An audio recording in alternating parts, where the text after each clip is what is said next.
Welcome to the Horror Hounds, a Lorehounds podcast. I'm John, busy emptying chamber pots at Renaud's Theater. And I'm Elysia, vampire spinal surgeon with a surprise cloud gift. And today we're talking about the vampire Lestat on AMC Plus, Season 1, Episode 3, called Toronto, or Episode 3 of Season 3 of Interview with the Vampire, if you prefer. If you want to get into contact with us, send an email to askdan@thelorehounds.com or head to our Discord server in the link tree in the show notes to discuss with everybody else currently just obsessed with the show. Yes. Yeah, we have chats per episode too, so you can get into full spoilers. And if you like what you've heard and want to support us or get ad-free and bonus content, check the same link tree for our Patreon and Supercast subscription options. We'll preview some of the stuff coming up there at the end of the episode.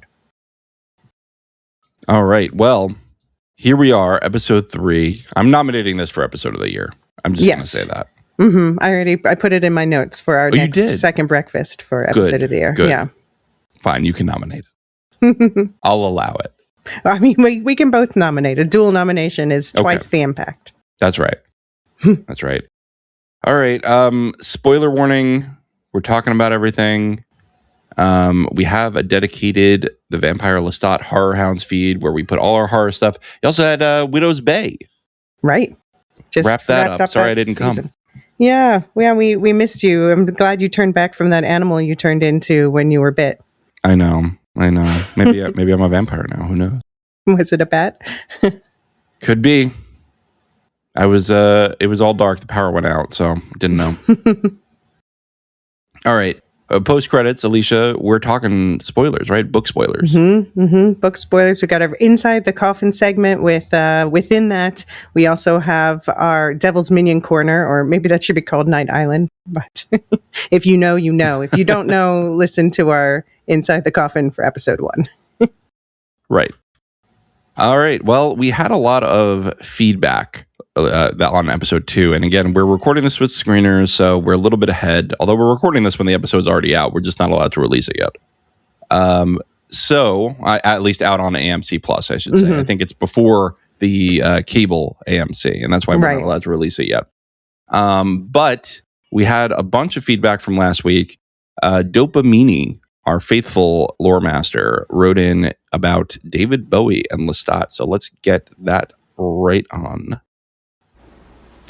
Hey y'all, this is Dopamini, and I have a David Bowie / Lestat question. So in the After Dark following Episode 2, one of the questions the actors were asked was if they could choose their maker, who would it be? And David Bowie immediately popped into my head. David Bowie has been popping into my head constantly watching this show, very specifically David Bowie from Labyrinth, which I have probably seen more than any other movie and can quote literally every single word of. And thankfully Sam Reed said if he could choose his maker, it would be David Bowie. And my heart went aflutter. And speaking of things going aflutter, in seeing Lestat's performances, which didn't really come up so much in Episode 2, but definitely in Episode 1, and in the footage of the New York concert, the pants that Sam Reed wears definitely remind me of the pants worn by David Bowie in Labyrinth. And so I'm wondering if anyone else has had David Bowie specifically from Labyrinth singing in their dreams while watching Vampire Lestat. And do we think there is a codpiece in those tied pants, or is it au natural? And I'll take my spicy question however you want to answer it. Thanks, guys. Doing great. Bye. So, I'll take this one because I just wrote down as we were listening, Labyrinth, an awakening for girls and gays of our age. It's Pride Month. Yeah, so it's appropriate. No, I mean, but yeah, this is true.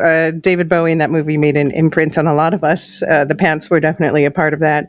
And yeah, they've definitely said explicitly that that David Bowie is one of the inspirations that they were looking to. You know, they're taking from, because obviously the original book was set in the glam rock era.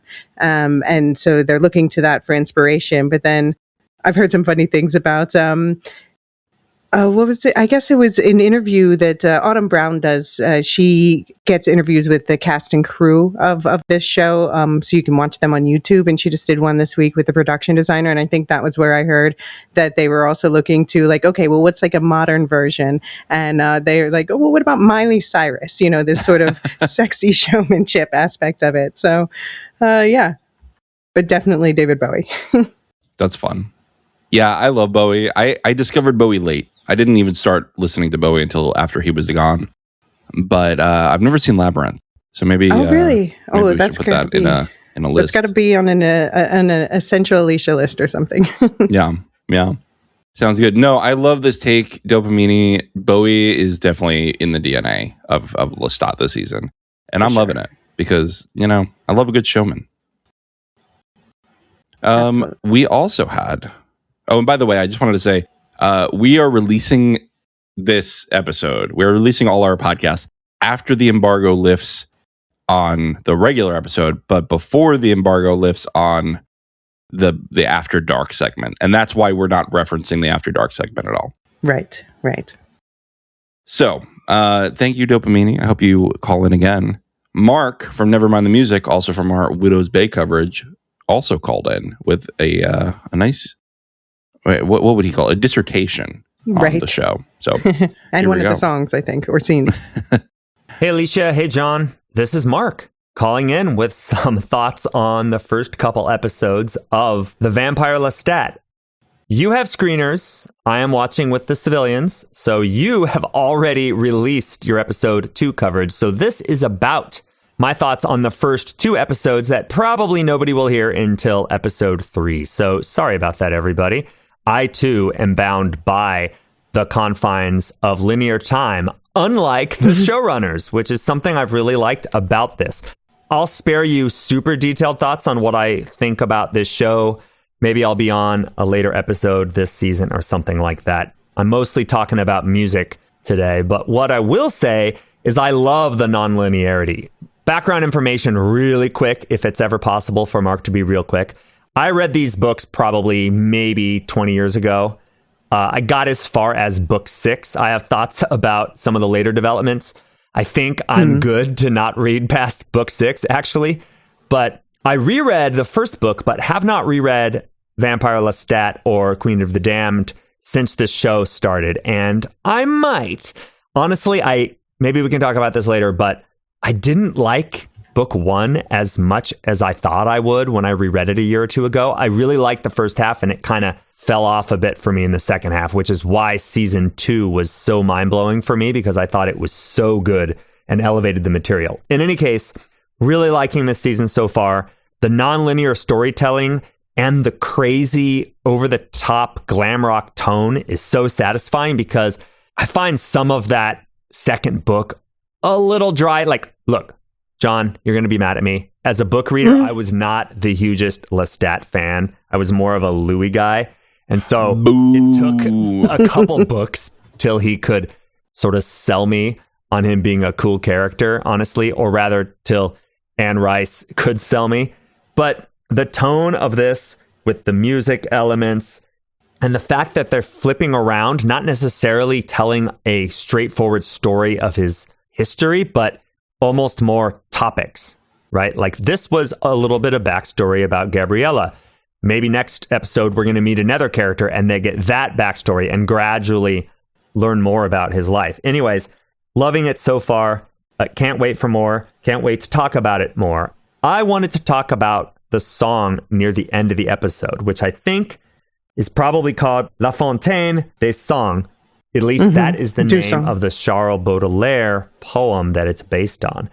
This is the song that Lestat is singing while sitting at the piano with Gabriella around, and we see the memories of her turning, etc. Again, this is the second episode, not the third episode that since then we've all seen.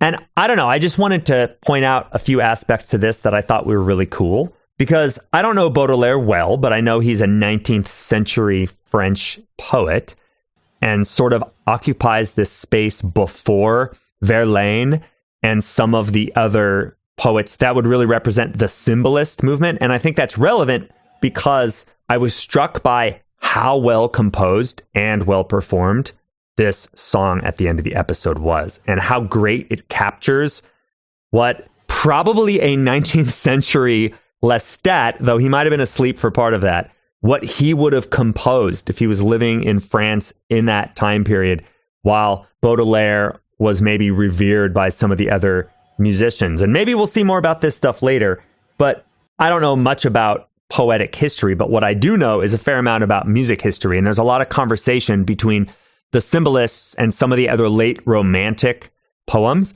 and turn of the century French composers. So specifically think the birth of what would become called Impressionism, right? So there's Verlaine poems set by Claude Debussy. I think Maurice Ravel has them. I think there might have even been some Gabriel Fauré song cycles that were settings of some of these mid and late 19th century French poets. But what I thought was so lovely about this song was that it really seemed to represent a transition. And there's a musical transition happening that I'm hearing in this song. There's a historical, poetic, musical transition happening in real life in that era.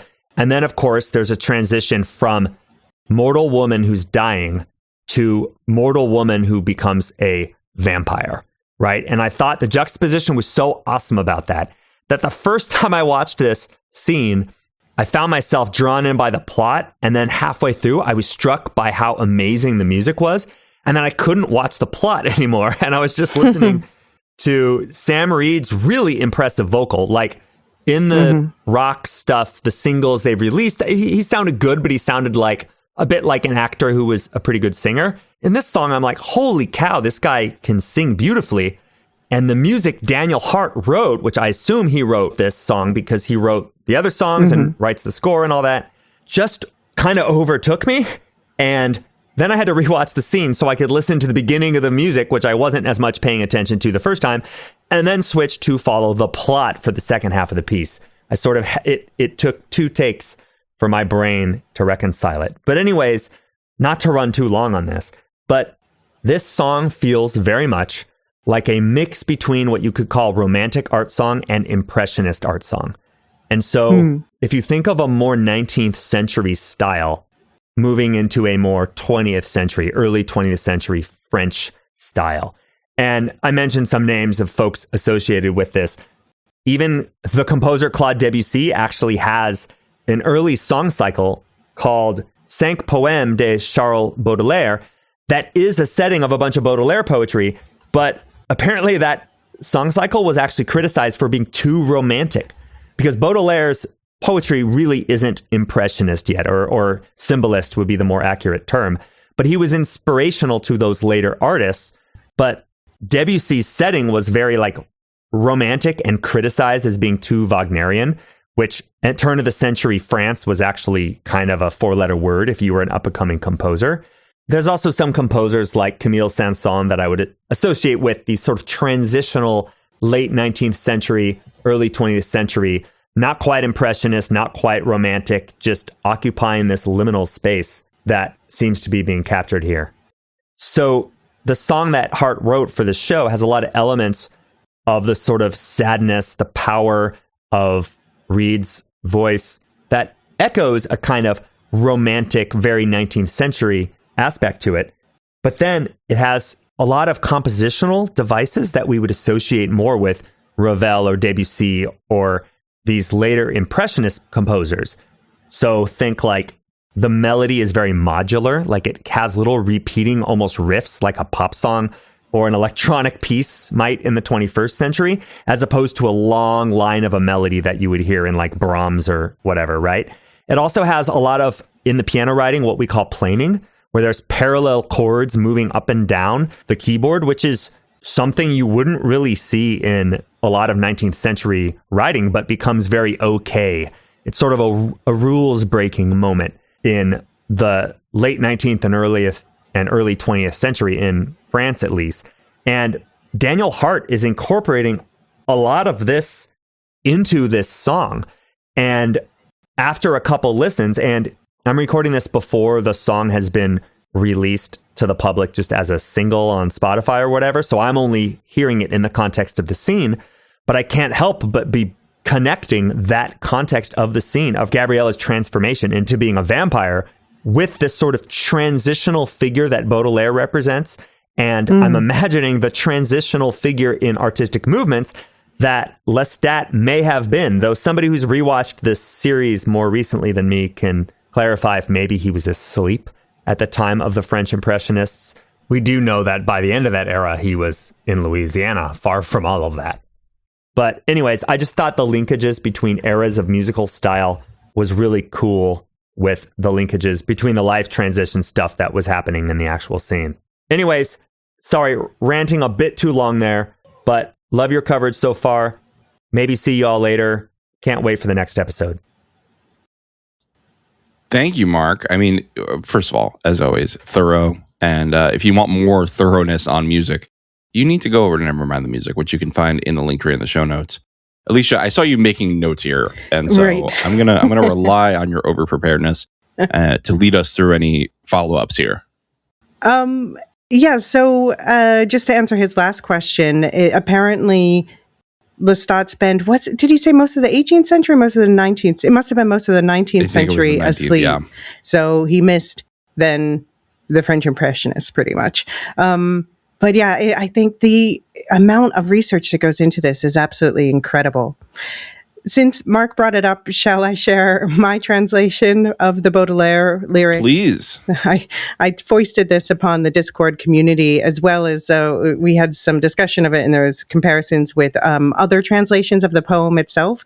But I focused on translating these as song lyrics that fit the beats of the melody. Oh, that's super cool.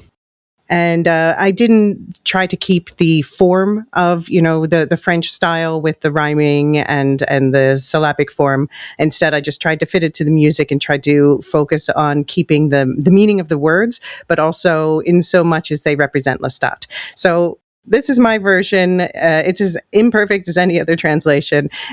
Sometimes it seems like my blood flows in a torrent, in a fountain of rhythmic sobs. I hear it trickle out in a long murmur. But when I feel for the wound, I find it is in vain. Yada da da da da da da da da da da da.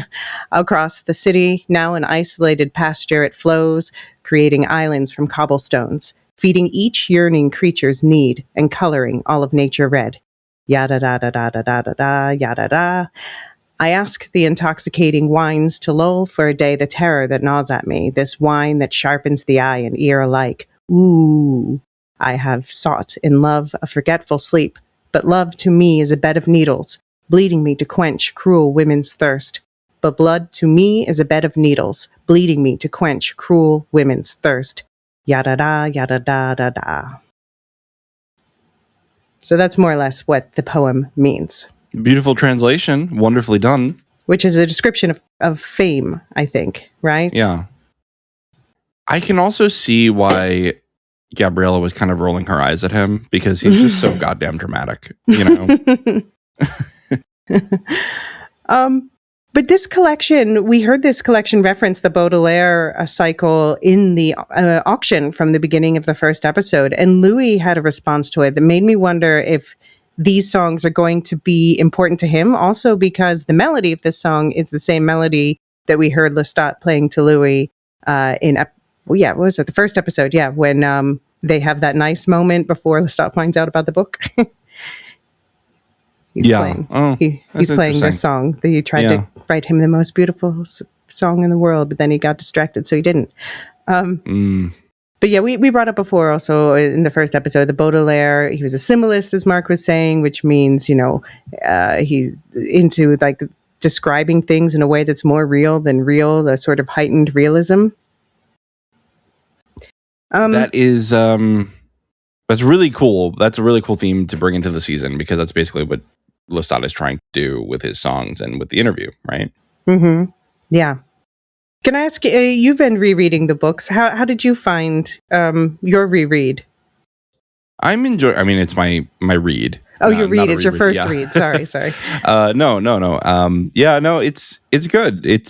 I was a little disappointed in the first one because it's so toned down compared to the show. The second one is really it's really grabbing me. I'm almost done with the Vampire Lestat now. I think I have like one more section, one more like major section. But yeah, I just don't like Armand, and I do like Lestat. That's really my big take from that book. The more I read, the more I like, and like a lot of it is stuff I already knew from the show. I was just like, man, Armand just sucks, and I'm looking forward to getting into that as we go through this episode a little bit. All right, I'll say something inside the coffin about the worst thing that Armand does, which in the books, which is actually in the sixth book. Mark said he stopped reading at the sixth book, which is called The Vampire Armand. And we know we're using aspects of that in this show, but it's funny. Yeah, it won't make you like Armand anymore, but it is. I'm going to talk about when we go through this episode. It's interesting how they're kind of rehabilitating the Armand character versus the books a bit.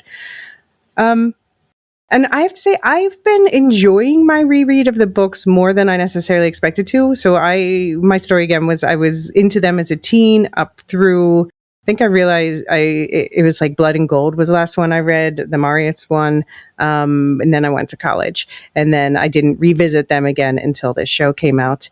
And so now for this season, like, okay, let's start from the beginning. And there's things like people always talk about in the fandom, all these horrible, like, a mother sexually abusing her son, all these fun things like that. And so I go in reading the books, and I find I do have to squint even more than we do with Wheel of Time, because sometimes there are things in the Wheel of Time where like, oh, that's not great. What happens with Matt and Tylan, that sort of thing. And that is on hyperdrive with these books, but the show adds so much context that I find I'm enjoying the books more than ever, because just the way that the show addresses these controversies straight on. And it's not keeping all of them. And I think that's a good thing, but it's taking some of the worst ones like Lestat and Gabriella. I'm like, well, no, let's talk about this. Yeah. Boy, I put in a trigger warning or a content warning but when we're about to get into this episode. This show really does mix this entertaining, silly plot with some of the darkest aspects of life, right? Mm-hmm. Life and death, I guess. It's why I think it's the best show on television right now, because I just don't know another show that operates at this high level on both of those aspects. Yeah. Agreed. Shall we hear from Corey? New listener, and found from the r/interview with the vampire subreddit, right? He's moderator there, lead moderator, I believe. Very cool. Well, Corey, happy to have you. Thanks also for allowing us to post over there. If you saw our post there, thanks to the mods for allowing us to post about the show, our podcast on that subreddit. Go over there if you want to, have some forum based discussion.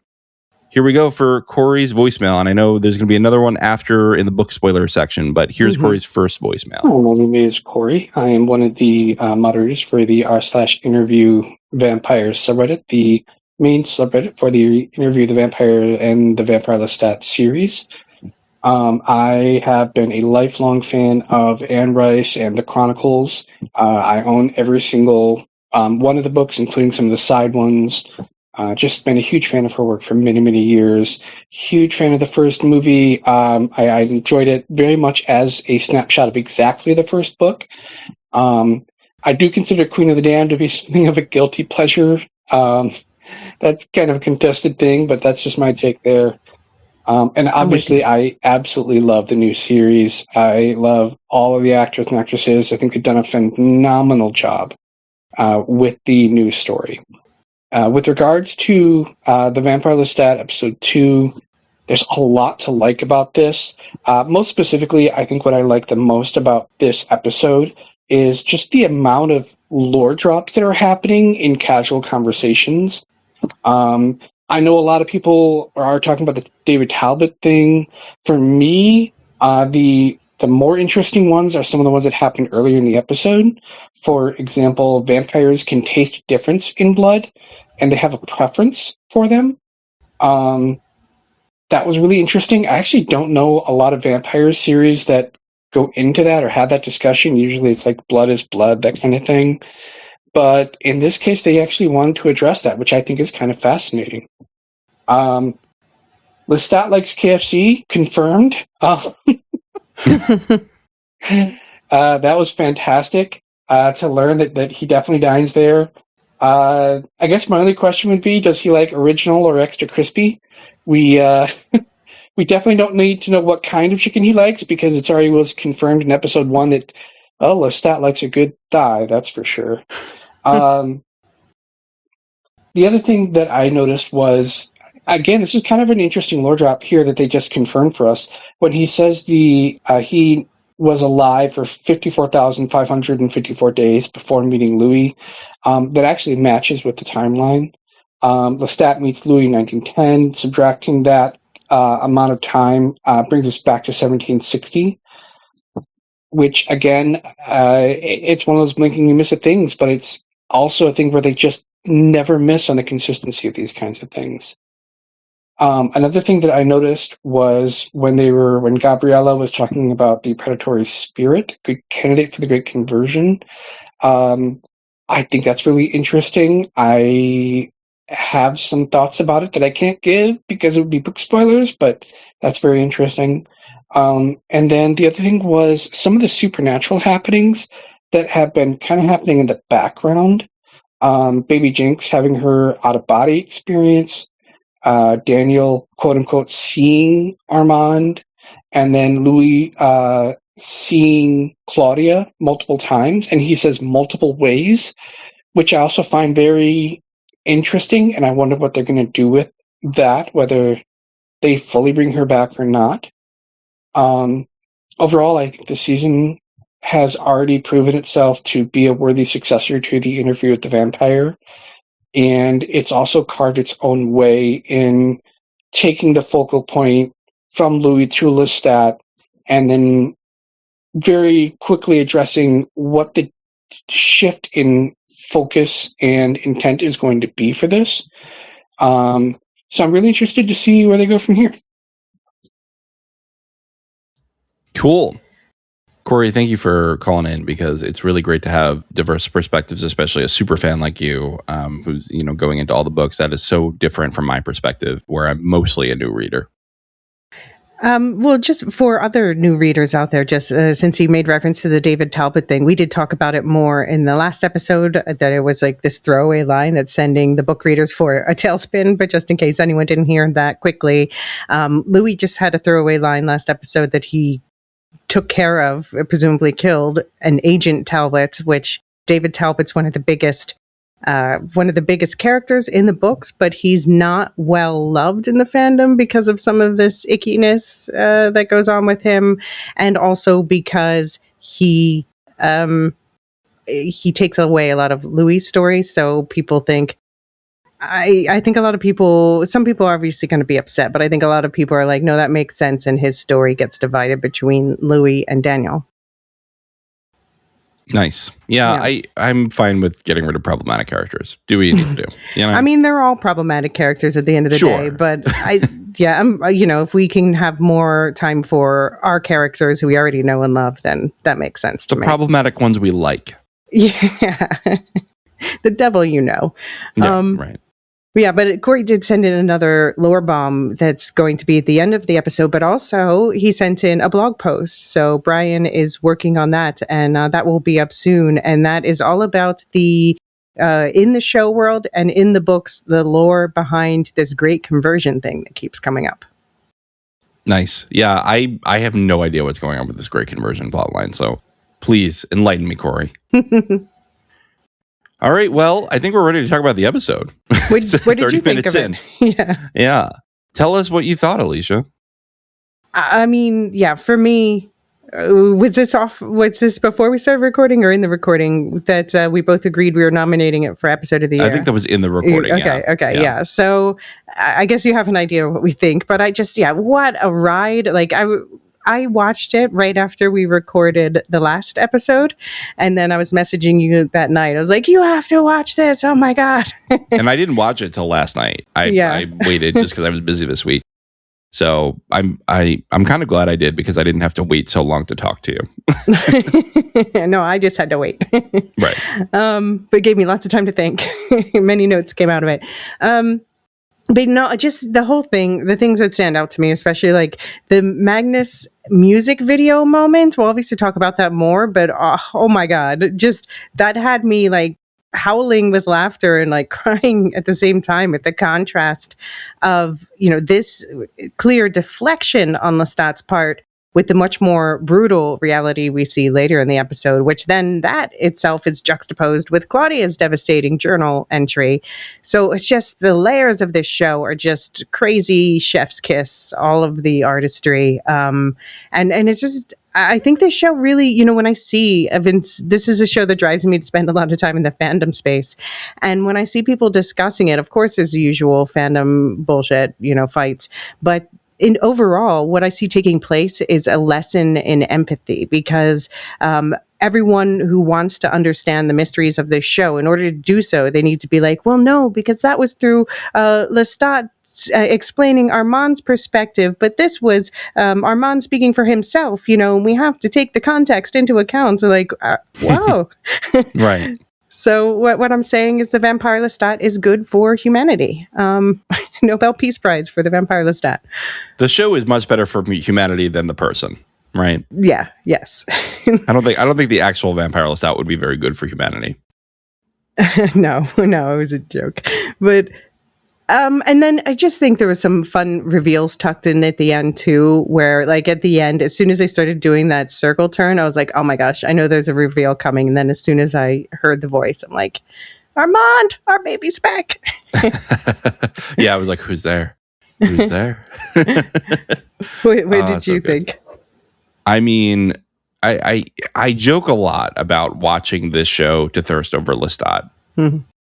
But this episode really shows why I watched the show. Like, this is the actual reason I watched the show, is that I don't think another show is operating at the same level where they can have this beautiful and horrifying depiction of trauma in one scene, have me laughing in another scene, have me, I just, what is this show? Why is it so good at what it does? And I don't even know what it does exactly. Maybe it is an empathy machine, like you're saying. But just what is this creation that these creators have made? It really showcases for me the power of genre fiction, right? Like, genre fiction to me, and I mean, fantasy, sci-fi, horror, and all these things that end up in the other part of the bookshelf from the literary fiction. The power of it is that it lets you suspend your preconceptions about the real world and lets you empathize even though it's factually much separate from your life, that separation actually lets you empathize better. Mm-hmm. And so when you have that scene, and trigger warning, I'm going to give this content warning now because it's just going to come up throughout the episode. There is talk of sexual assault and abusive relationships all throughout this episode, especially towards the end. But, you have this scene of a very real thing of sexual assault and this kidnapping and horrible abuse of Claudia. And then you have that juxtaposed with a fantasy horror aspect of Lestat being turned against his consent. Mm-hmm. And I don't know, but it made it more powerful to see those together, right? It made you, right, like you said, it's an empathy machine. Mm-hmm. It shows you all the different ways people are violated and abused and how it affects them. And it's, yeah. I mean, and all the ways of coping with it. Yeah. All the ways of coping with it. And then, of course, we're going to sing about that at the end.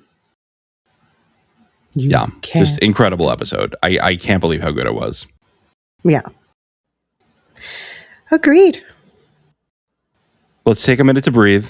Let's take an ad break. I mean, I'm definitely going to talk more about why I think that juxtaposition works so well when we get to that part. Yeah.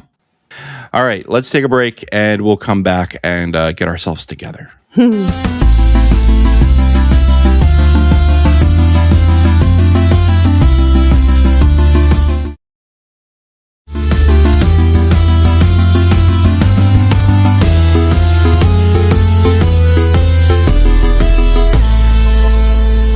We're back, and I'm titling this first section, Interview with the Vampire. Lestat has a pre-interview snack of newlyweds before begrudgingly arriving at his interview with Daniel. As his car is cleaned from the murders, Lestat dodges Daniel's deeper questions and only answers the most shallow questions about his music. Gabriella thinks the whole thing is hilarious and tells Daniel he's boring Lestat and that he should ask about the Great Conversion. Lestat starts to crash out about his concert attendance and has an emotional breakdown about that and his stutter. As Daniel basks in his success, Lestat laughs and calls himself Louis Dupont du Lac. This scene is again, this is the perfect mix of like moving and hilarious to me. Especially, and by the way, the Interrotron, I looked this up. It's created in the 90s, and he's like, this is a new kind of camera. I'm like, well, I guess for Lestat, it's pretty new. Yeah. I guess it's new. Well, and let me see, 90s. Yeah, that was after even their first interview. But it's new for them because before we had the black and white footage was, I think, the only footage we could trust. And now I'm taking in this whole scene. I went through it a few times trying to figure out which parts were real or not. And I think anytime we see them in the screens talking, that's real. But I really need the cut where they show, well, yeah, we'll go through that part later. I put that in the separate part of your notes. But I loved when the whole thing with Lestat and what they're calling her Sophia. Yeah. And they are so annoyed with her influence on him, and Christine calls him, "Where are you?" And he says, "Where are any of us, really?" I laughed at that. Yeah, it killed me. Oh, speaking of killed, okay, so Daniel, we've learned that he was born April 16th, 1953, and which apparently is just like a week before Eric Bogosian's real birthday. I looked it up out of curiosity, is April 24th, 1953.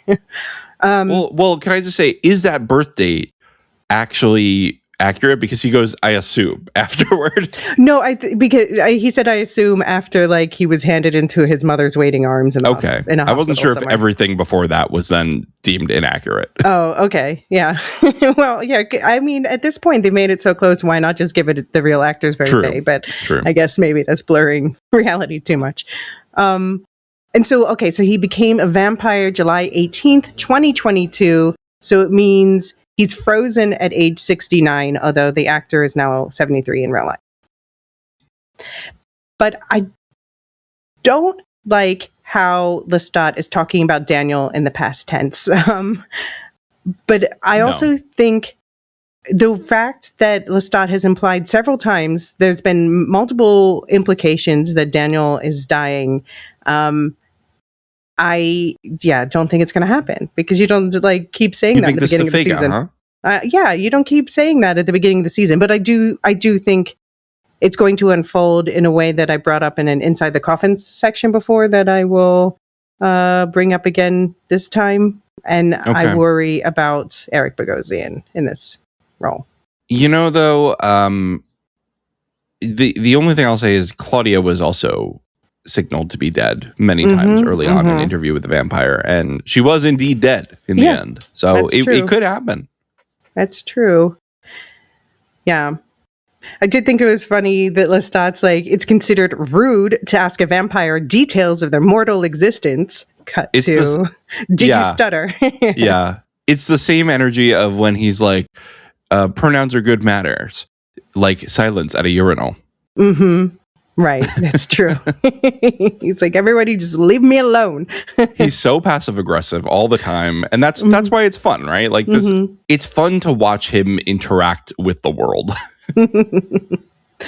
But so we were talking before that you and I have different feelings about the final song. We'll talk about its place in the episode later. But you were saying that I guess you don't agree about the lyrics that Daniel was making fun of, but you didn't like the lyrics of this week's new song. Oh no, Daniel's absolutely right. Okay. I mean, I love that song, the ooh, ooh, ooh, wah. But he is right to be like, you're going to tell me that this is your story and it's just like you making guttural noises. But Lestat explains that it's, he says, it's a doorstop because you don't want to talk about yourself. And we see that play out in the Magnus music video. Right. But Lestat does explain, he's like long face. He goes through the lyrics. He's like, I'm a performative vampire. This is about, at the end, you get the real thing. It's about, you put on the makeup, but get fatter when you break up. Black Licorice, about structure and ritualization, judged and drained, thrilled and shamed, left wanting more. So it is, I think that this is how a lot of artists are like, it looks like I was just having a discussion on a Discord server, not ours, but another one, about is there actually any depth to the movie Backrooms? And there's a 2-hour podcast of David and I talking about how much depth we think there is, but I can also understand how other people don't see that. And that, to me, is like the best kind of art, where you can just be like, it's on the surface level, it's this fun little song, but actually it means something more to the person who made it. That's the Netflix effect, in my opinion. This is Netflix training people to need everything spelled out just to understand it, and that's just not how media has traditionally been, good media at least. And there is still, this is not me like shaking fist at clouds. Yeah, this is me saying like there has always been good and bad media, and the kind of media that trains people to only look at the surface is bad media. No, or at least not high quality media. Right. I can enjoy some bad media sometimes. I've watched 90 Day Fiance. I don't come at me, but that's not like artistic media. Right. Not to use marketing terms, but it's like the lean in versus lean back media. I love this show because it's something that you're not going to experience at the same level if you're looking at your phone, which I think Lestat had a throwaway joke about as well in this episode. Whereas there are other like films or whatever that I watch that I just expect, this is not going to rock my world, so I'm just strapped in for a good time. Like I really liked Mando and Grogu. I gave it 4 stars, but I don't think it's a lean in story, really. You know what I mean? Right. No, I think that's right. I could definitely phone watch Mando and Grogu. It looks nice. Come on, nice screen. Yeah. All right. It gave me a big headache, but it's fine. I'll never forgive it for that.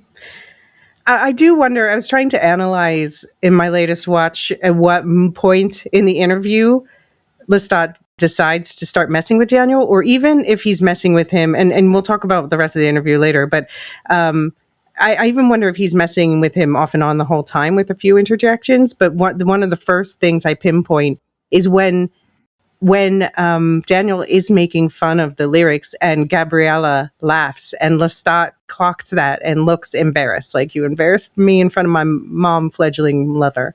And I think that's the first moment where he's like, he might even start messing with Daniel then with some interjections we'll talk about later, or that's one of the first moments where he's like, nah, I'm going to get back at this guy. Yeah, I don't know. I think that's probably right. I did really enjoy Gabrielle throughout this whole episode. Just cracking up at everything, just being utterly amused. I also think she is possibly the most evil person in the room at any time. Yeah. Oh, total lack of empathy for sure. For sure. Yeah. And Lestat is, I feel for him to a certain degree. He's like, I've had 40 shows and 43 fucking nights. He's like, nobody appreciates how hard I'm working. Yeah, I think the best lies are, based on truths, right? And so he is probably tired. He's probably like, tired of people not responding to his art, especially. And that's why I think at the end he kind of relies on a stunt, right? He relies on a stunt to get people to make him go viral and probably sell out the next stadium. Yeah. Yeah, because we also see Lestat has like a half stutter at one point and then fakes this whole breakdown, I think. And Gabriella looks shocked by it. And then I think he exaggerates this whole breakdown And then, does the whole thing where he peeks through his fingers and starts laughing, which is brilliant and evil. Yeah. I don't think he was ever actually stuttering because it was too perfect. You know what I mean? It was too like, oh, he got him emotional and now his stutter returns after 200 years. He's never stuttered, but all of a sudden he's stuttering. I'm like, no, I don't think so. I think that was from the beginning. He was like, I'm messing with Dan. I think he was messing with him, but I also think that a lot of the emotional response was, and also especially what Daniel saw, in their shared delusion, was real because we see the way he's behaving afterwards, and he is like really shook by this. That was definitely real later. I'm totally with you later. I just think that the stuttering scene was all him messing with him. But the Nikki stuff was all real emotion from Lestat. Right. And the reason it was real emotion is because he knows that Daniel didn't get it on tape. Right. True. And yeah, just since you brought up the great conversion in this part, I'll just say that there is a lore bomb about the book side of that from Corey in Inside the Coffin, but just for the TV show side of thing, I did just re-binge the Talamasca. In part because of this aspect of it. So just a reminder of what we've seen on screen about that is we've heard vampires referencing the fact that they want there to be more vampires. And so this is called the Great Conversion, but also in the Talamasca series, the vampires are... the Talamasca are choosing to turn some low-level vampires for nefarious reasons that we may or may not ever find out about because the Talamasca series was canceled. Right. The Jasper stuff was all really cool. I wish we had continued with that, but it definitely could work its way in. Very easily they could work that in. Yeah. There's a lot of things about like story teases and I really like the characters of that show. It's just the plotting was a mess. Yep. No, I think you're right. Except I don't care about Guy, and you can't make me. That's fine. You want to tell us about the mission and then the next one too, since I give you like a sentence to read? Well, I do enough talking. Louis arrives at the Detroit Coven house and murders everyone there in a fun musical experience. He sends the humans away in an Uber. And you made a note about the song? Yeah, it's Jewel by T-Rex, which is from the 70s. Very exciting. Great song choice. I watched this last night. I was thinking it's Scooby-Doo. Very Scooby-Doo in the way he's like going in the shadows in the different rooms and stuff. And I thought John Wick, but okay. Why not both? Yeah. John Wick, of course. My favorite John Wick line is it's the whole city against John Wick, so odds are about even. Yeah, a whole house of baby vamps against one with the second-hand blood of Akasha. Odds are about even. Oh man, I'm glad you clocked that was a T-Rex song though, because I'm not as familiar, and I really like this show is making me want to get more familiar with the T-Rex music catalog because Daniel also name dropped them in episode 1. Oh, I didn't notice that. I just looked up the lyrics. I did not know T-Rex before this. Okay. I just looked up the lyrics and it came up. All right. I don't remember the lyrics. What were they? Okay, so, well, I've got a little babe with jewels on her lip. Her hair's like a river. It's fast and slowly drips. She bathes in thunder. The elves are under her. She walks the wind and has panther with silver fur. So I guess this is kind of describing Louis. Yeah. I think he is the Panther. Which, okay, so super small moment as this show likes to drop big information, but Louis he used the cloud gift to get up to the second floor. And now we don't know if this is just Lestat's telling, but it is interesting because Louis, he is a fledgling of Lestat post drinking from Akasha. So, on the one hand, he should have more gifts, but it's like in the books, it's like for the longest time, he just isn't that really that interested in going beyond like the fire gift because he loves burning things. So, yeah, that was just like a small little thing. Like, of course, if Louis been, and he was also with Armand, another super old vampire for a long time, like he should have the cloud gift. People ask that all the time. And here we saw him just casually do it. I'm glad he deserved it. By the way, or he's hops at least. He does big hops at least. I'll say not as much flying as Lestat, but sorry. Okay, fair enough. No, I was going to say when I looked up the Jewel song, in the You Might Also Like on Genius.com was Brutal Love by the Vampire Lestat and Big Bad Wolf too. Also Taste by Sabrina Carpenter if anyone's interested. But no, that's funny that it was like, oh no. Yeah. Because now we're recording it after the episode has dropped on AMC Plus, so maybe people are looking it up alongside it. Right. True. Yeah. Yeah. We also have to mention that when Louis goes in, he decapitates one of the vampires, and that's especially interesting because at another point in the interview scene, Dr. Farid, who's not there, of course, he just casually drops to Daniel. He's like, oh, well, Lestat might not have died if he had been beheaded because Farid says that there were studies done in Budapest, which, yikes, they're like trying to kill vampires and seeing how long until they die. And it turns out whatever a class B vampire is lasted almost 2 hours. And he says a vampire of Lestat's breeding could last 4 to 5 hours. But we see Louis decapitate this probably baby vampire without a strong sire, I would imagine. And he only lasts about a minute. So I could think about for this whole scene was Michael Scott in The Office saying his kappa was detated. I don't remember this. You remember? Is this another one of the shows that you rewatch as a comfort show? Because you remember it a lot better than me. The Office is a big comfort show. I probably watched it like 20 times. I don't know. Okay, yeah. Just in the background. I watched most of it except for like maybe the last 2 seasons or something. Okay. But only one, so not since it came out. I will defend season 8. Okay. Season 9 is garbage. Hot garbage, except the finale. All right. When did Michael Scott? When did Steve Carell leave? Yeah, at the end of season 7 he leaves. So season 8 and 9 are without him. Season 8 has Robert California played by James Spader, and I think he is fantastic. And I will defend that season with my life. All right, fair. Not as good, but very good. Okay, Anyway, his kappa was detated. Let's get back to that. Well, I love that shot too when what is it, potated kappa with his head in the foreground.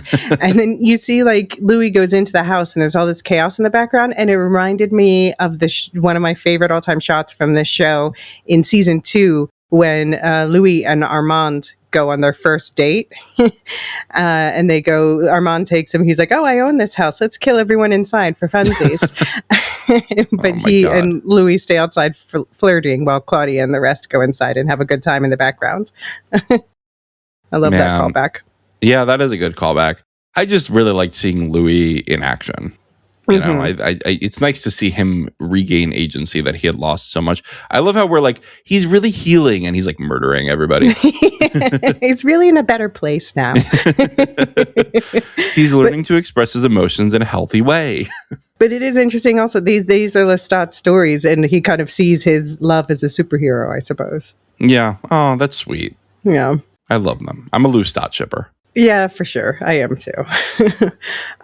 Okay, but the farm we saw, that looked, obviously that's not how they would tell the humans about it when they were talking about it on the bus, but that did not look good. Do you think unsanctioned, is it unsanctioned because they were treating the humans cruelly, or are regular farms along those lines as well? Because that did not look very consensual. No, it did not. I'm sure that there's some regulations where the Telemask is like, look, if the people really want to be your little familiars, then fine. But you're right. This was not consensual. This was just, again, I think that's kind of the overarching theme of this episode is abused relationships. Mm-hmm. Yeah. It's sad. I'm curious to see others and compare. If the Telemaska have some fancy schmancy one, but it's essentially the same thing, is that any better? It's the Martha Stewart of non-consensual blood farms. That's right. I love, Sandra Day, Martha Stewart, Sandra D. Sorry. Sandra Lee. Oh my God. I couldn't get there. Sandra Lee. I've been watching her make cocktails lately. Have you done that? No, I don't know her. Oh, you have to look it up.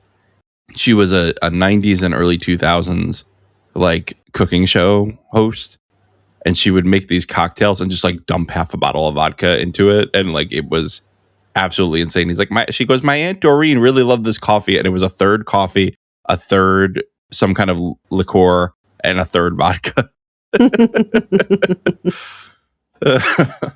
Hey, it's got all the things you need.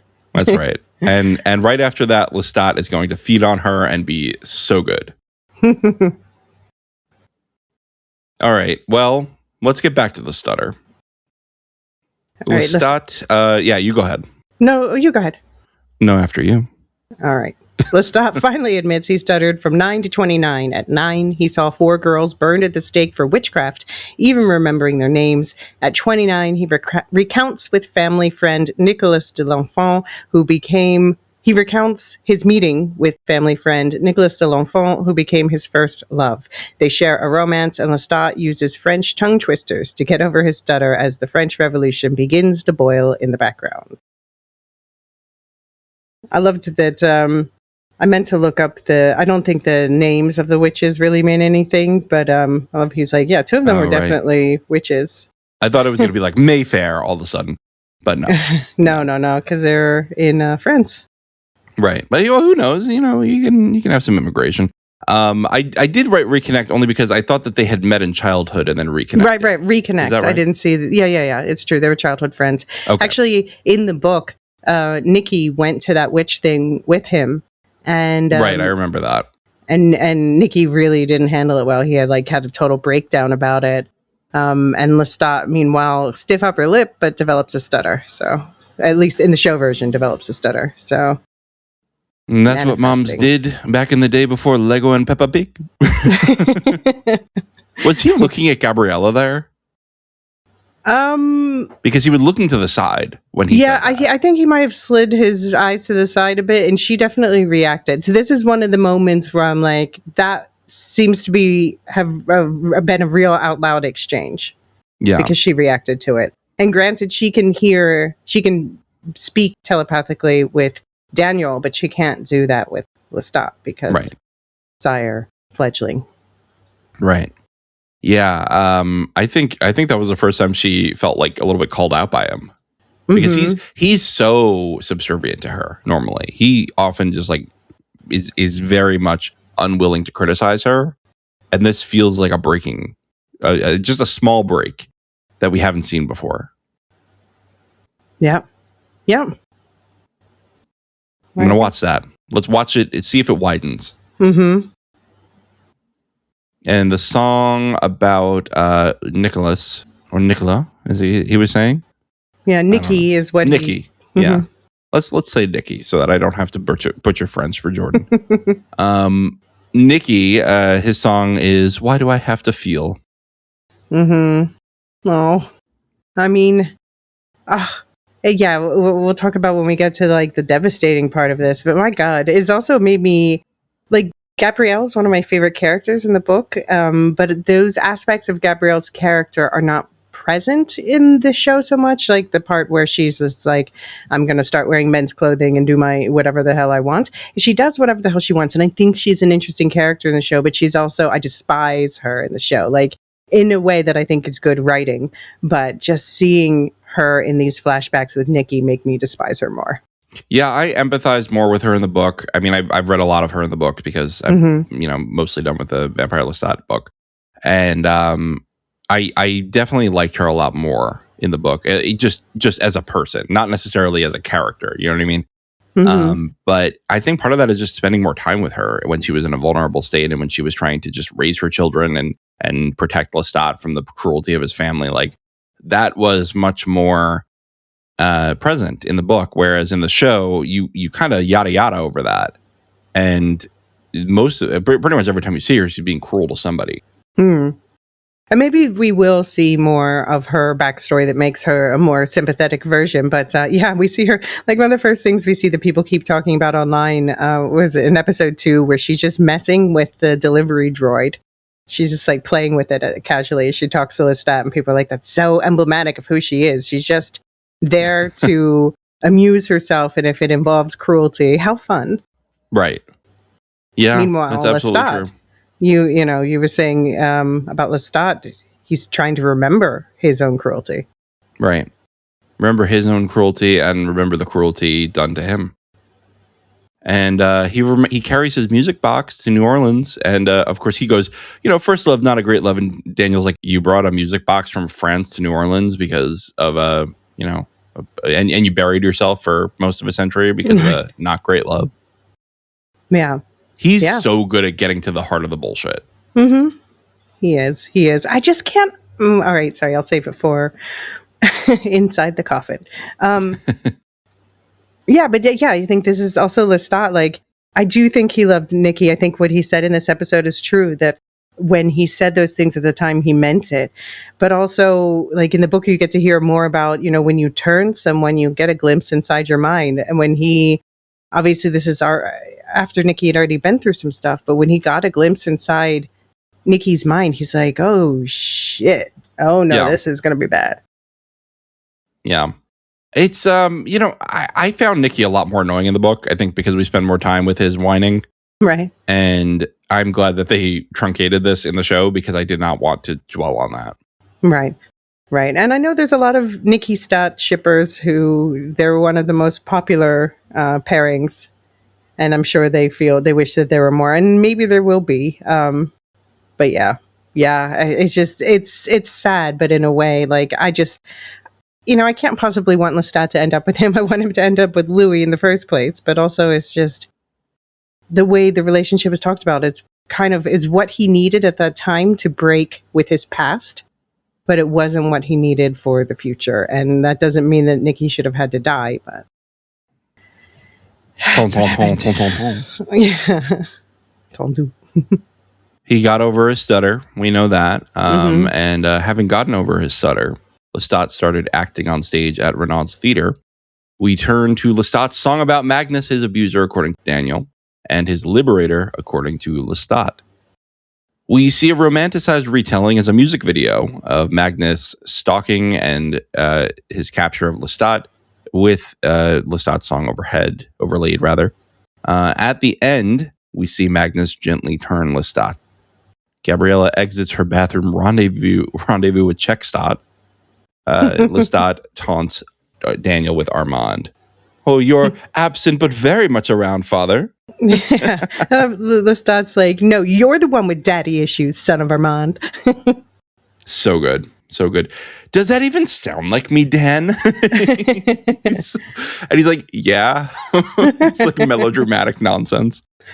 But, oh man, Gabriella, she was, so she's clearly trying to make Lestat jealous with, like, as Daniel put it, the kielbasa from Crafty.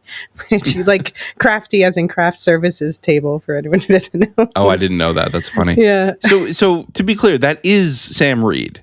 Yeah, it is. Okay, I'm just double checking because doing a great job acting like a completely different person. Yeah, and the absolutely. makeup is also incredible too. Yeah, and the bad wig. Yeah. Although people have been complaining about other wigs, but I think I'm only really bothered by the one intentionally bad wig, but it's supposed to be like that.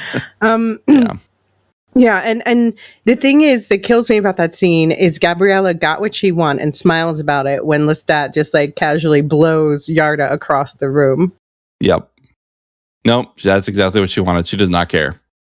No, well, yeah, she does care. She wants Lestat to be upset about it. And yeah, you know what I mean. Like she does not care for Yarda. I really liked him getting blown across the room, and I liked how loud she was. Very performative. Very performative. The poor PA that was sent, like, yes, human PA, go tell this vampire and guy to quiet it down. Mid throws of passion, just go interrupt a predator. Just, this apex predator creature from mating. Yes. No, go do that. Yeah. Good luck. The shit jobs you get when you start out. That's right. I mean, but it's clear. I mean, I'm amused that like everyone's like, oh, Sophia. And then also just like in the background, not commented on under voiceover about Lestat's personal shit, we see that there's a professional cleanup crew that comes and deals with the dead bodies. Like, it just shows that Lestat is actually, he is a very privileged, he's in a very privileged position where he can literally get away with murder and other people will just clean it up for him, both physically and legally. Right. Yeah. No more of that backyard incinerator, right? With Louis. Right. Yeah, he can just do whatever he wants. And I don't know that that's, I think we're seeing I think it's good that Daniel's being hard on him, even though Daniel was not being his best self necessarily in the scene either. But yeah, Lestat is having fewer and fewer consequences in a way. Yeah, definitely. Well, back to Nikki after that brief interruption. You want to tell us about that? Lestat tells of how he hid his nature from Nikki, but is not believed. Nikki sees that he and Gabriella have been changed and begs for the change himself. Gabriella cautions Lestat against it, but Lestat turns Nikki anyway. When Daniel seizes on Lestat's mother, he lies and says she is dead. Lestat also adds that he thinks the Great Conversion is fucking stupid, but returns to his memories of Nikki, who goes mad as a vampire and acts like a maniac while performing at the theater. Armand and Lestat agree to put Nikki on leave, and Nikki responds by cutting his hand off and throwing it in the fire. Just totally normal response. Yep. Gabriella leaves the room, and Lestat says goodbye to Nikki as, well, apparently she goes back to Coffin. That's what he said? Right. Back to Coffin. So she leaves them, yeah. And Lestat says goodbye to Nikki as Armand throws him in the fire and puts a poker through him to pin him in there. Jesus. Daniel is thrilled at all of these revelations he got on tape, but it turns out the last half hour was all telepathic. Big oof, Daniel. Yeah. Big oof. Always check that the recording light is on. No. I don't know how you would check for that, right? Like Lestat was just mind fucking him, basically. Yeah, well, this is where I was like really trying to monitor what was real or what was not, because so I assume anything seen on the footage is real. And they did such a good job at layering in like the responses of people that when on a first watch it's like, oh, they're responding to what they're saying. And on the second watch, I was like, they're responding to the fact that these two vampires are just sitting there staring at each other. So the reactions work for both. But then there are definite like interludes where they interact with other people, and that's when you catch glimpses on the camera, like he calls Christine over to intervene and him asking questions about the stutter, or and then I love how she gets like mom energy. She's like, did you agree to that? Yeah, she's a better mother than Gabriella is. I know. Although he's sleeping with her too, apparently. Yeah, and then like Dan was asking people to pull up songs, and that seems real because they respond. Like the Gabriella seems to respond to the mother questioning thing. The Great Conversion question was in camera because Gabriella, of course, prompted him to do that. And also that we saw in the playback, the one thing that survived is that "get out of my eyeline" thing. And I didn't notice until my rewatch that he was hallucinating Nikki standing there instead of this other random PA. And that's why he barked at him. I didn't realize that either. So thank you for pulling that in there. That's a good catch. I was like, why was that bothering him so much? Yeah, no, he saw Nikki standing there. But then, yeah, he says this is very intriguing about how their relationship's going to develop for the rest of the season. He says this stunt that he pulled seeded a hate for me inside of Daniel, there to be watered in the sunlight later. And then, of course, serving cunt has its consequences. Yeah, of course. Yeah, he's got to ruin the t-shirt. Yeah, put it on a t-shirt. That's really funny. I mean, Daniel is also not like, he's worrying in some, like at the end when Lestat's really breaking down and he thinks he's getting all this on recording, his smiling and nodding like, yes, that was some evil looking shit. I think he was just like, he's trained for this for his whole career, right? Like this is the meat of what he's getting. This is what he wanted from Louis, and he got Louis on audio, but he's got Lestat on tape. Boy, oh boy, that's going to be a movie. Yeah. He's taking it to Cannes or not. I guess now we know why this doc is never getting finished. Yeah, I think that's right. Although Lestat does say something real to him on the way out. He says, we tried booking something called the Ryan Center in Kingston, Rhode Island, 8,000 seats. I thought this deep in we'd be able to fill it. We sold 2,500, including a papering service. Unlike your last vampire, there are no delusions here. Arterist, this tour. My ego. and still it's not what I hunt. Never say I didn't give you anything. So I think this last part is what he gave him, admitting, yeah, this has been a hit to my ego, this tour. So papering services is what? It's inexpensive. I'm looking it up. Inexpensive or free tickets to fill up theaters, right? That's right. Basically what it is trying to like pump the numbers. I mean, why Rhode Island? I guess it's close enough to New York, but you would think you would want a big city if you want to try to get numbers. Yeah. I don't know. Yeah. I don't know. Oh, yeah. I mean, it is interesting that after this confrontation, Lestat says no to Gabriella for the first time. She's like, no, don't want to go out and play. Yeah, I think he was really not happy with her that day. The laughing at him, I think, I think she may have even meant it as like laughing with him at Daniel, but he felt like he was laughing at him. Well, but she was also like, anytime he showed any slight chink of weakness, she would give this look like, oh no, judgmental look. And I also think that like she sees this whole thing as just this performative nonsense that her son, because she sees any interaction with humans other than as food as useless. I mean, and I think also to him comparing, he's talking about, we'll talk about Magnus separately in a moment, but he's talking about Nikki and Magnus, and one of which, we'll get back to Magnus, but he's probably thinking of her more like, he's like, oh wait, is she also abusing me?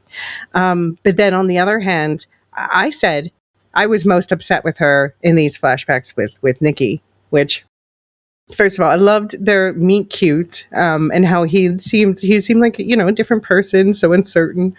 And then the cut before the sex scene with "this goes where you think it goes" makes me bark out in laughter. That was really good. That was really good.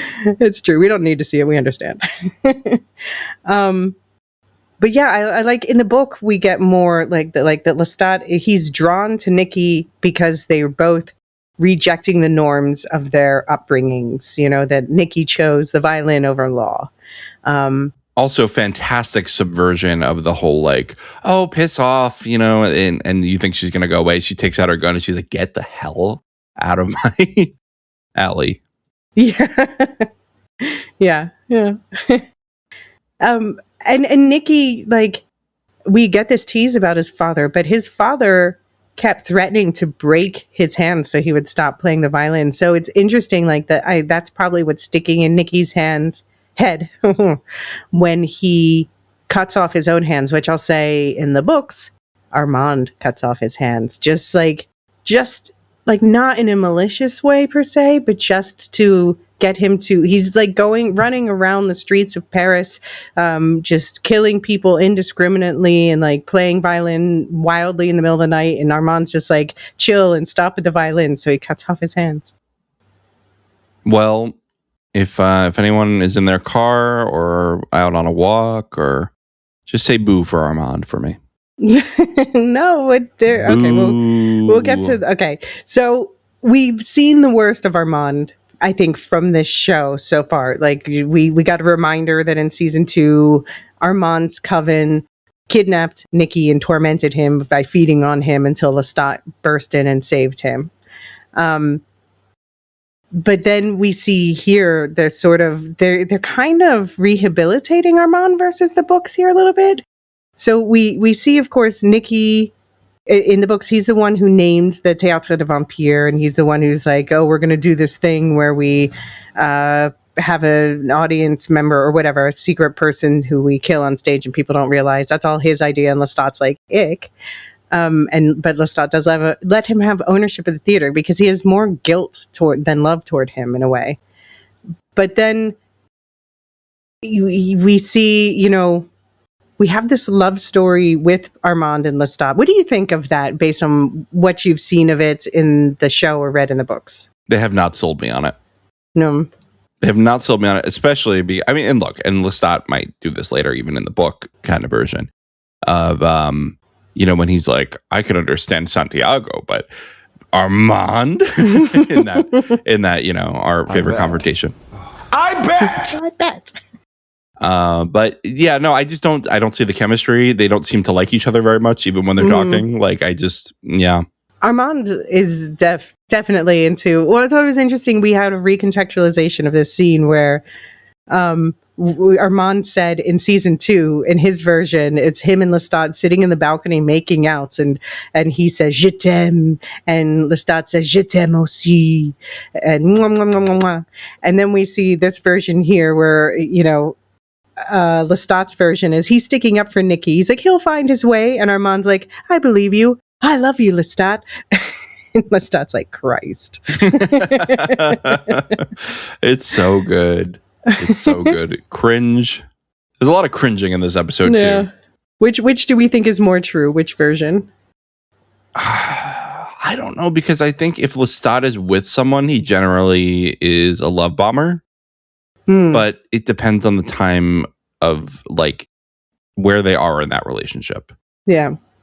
And we literally have Nikki still there. Yeah.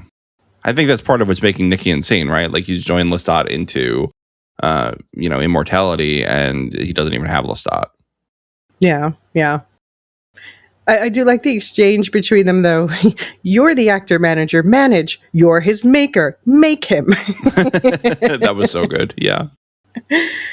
But they kind of, I don't know. So in the books, Lestat just leaves. Like he's the one who goes away, and he just leaves Armand and the rest of the coven to deal with it.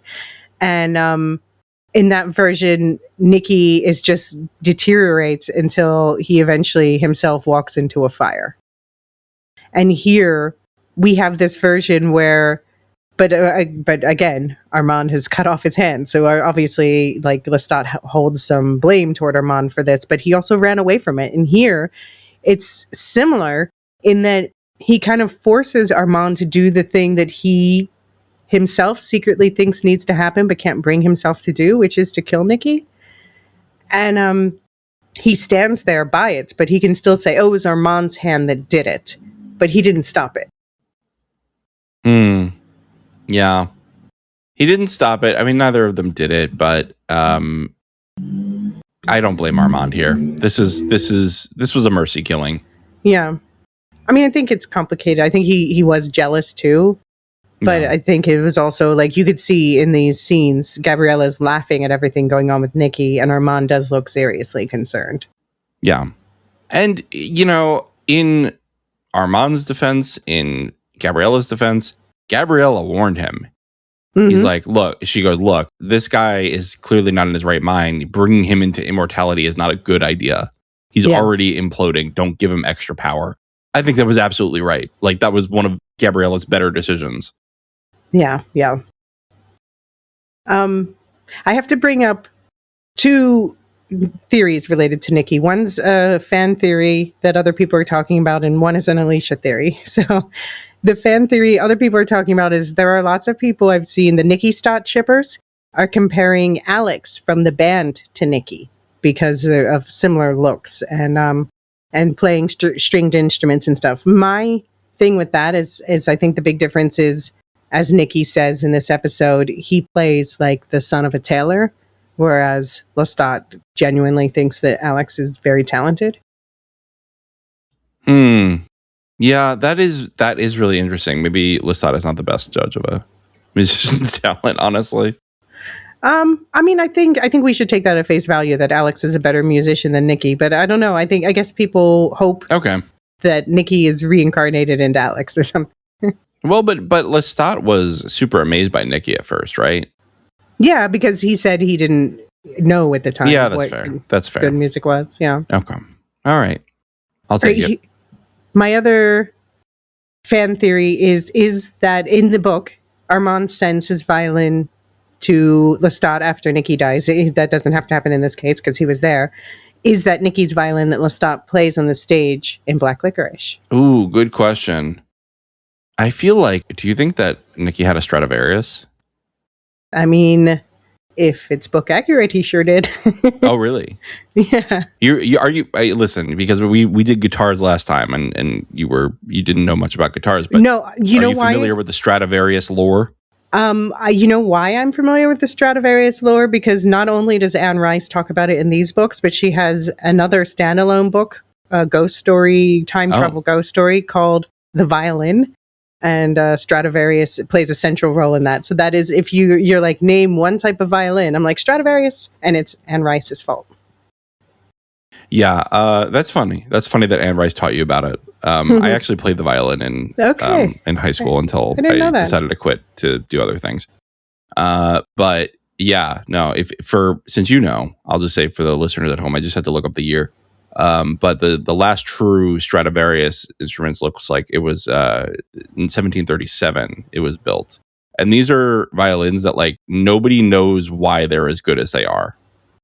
Like nobody has figured out how to make a violin as good as these violins.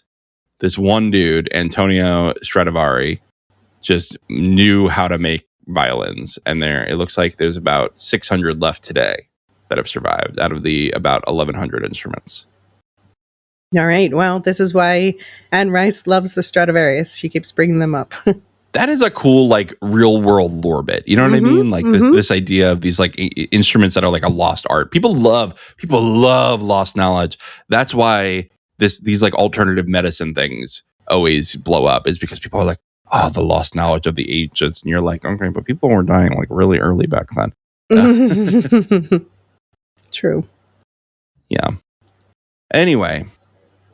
Wonderful scenes. I mean, the Nikki stuff was making me so sad, and then him faking out Daniel was a great way to like reset us for the next scene.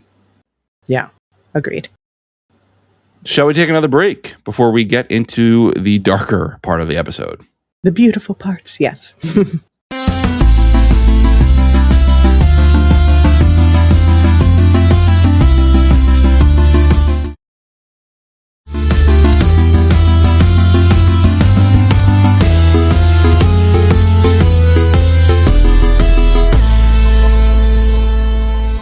Welcome back.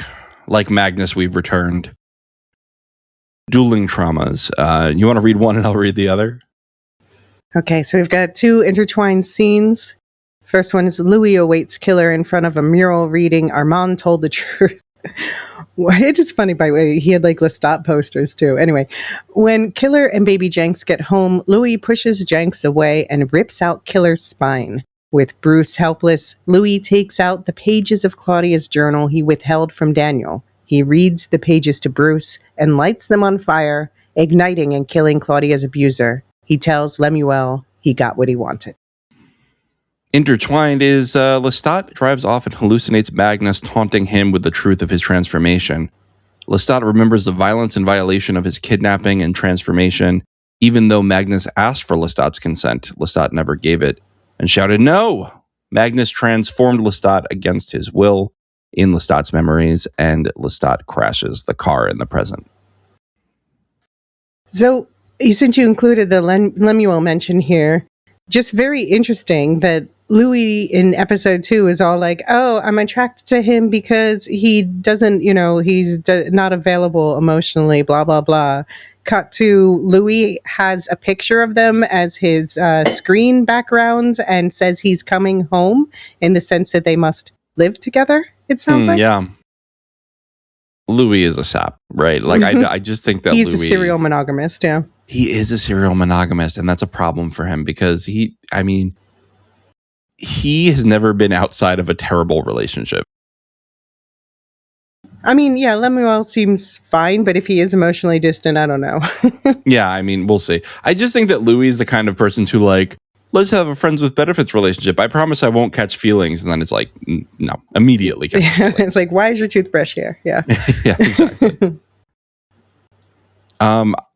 This was brutal, right? I'll just say the one funny thing that made me laugh before we go into the trauma is let's start calling Magnus Father Mags. That killed me.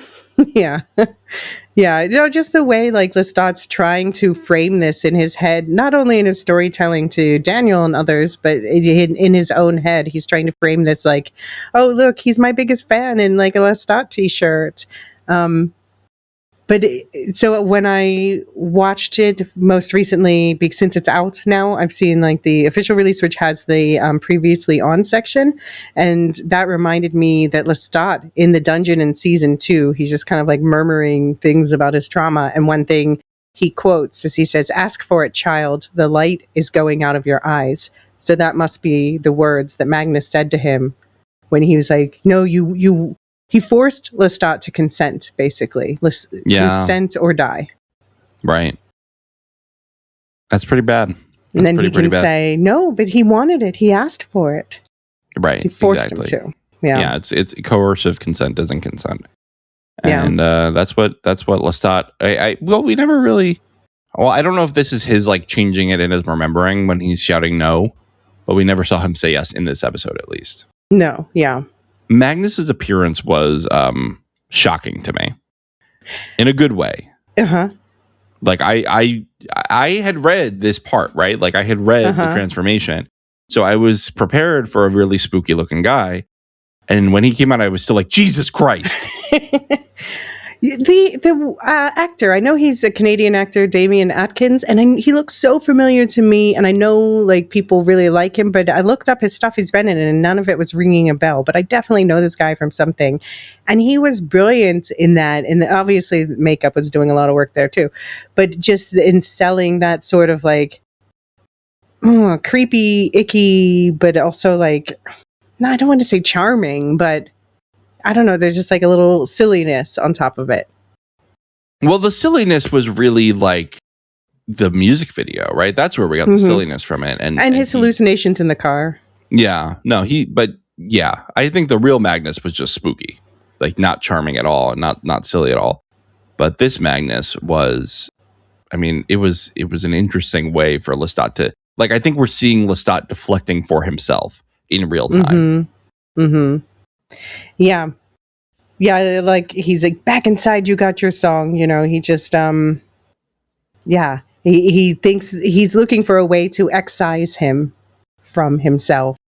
And that's why, he did this song and this music video version of it.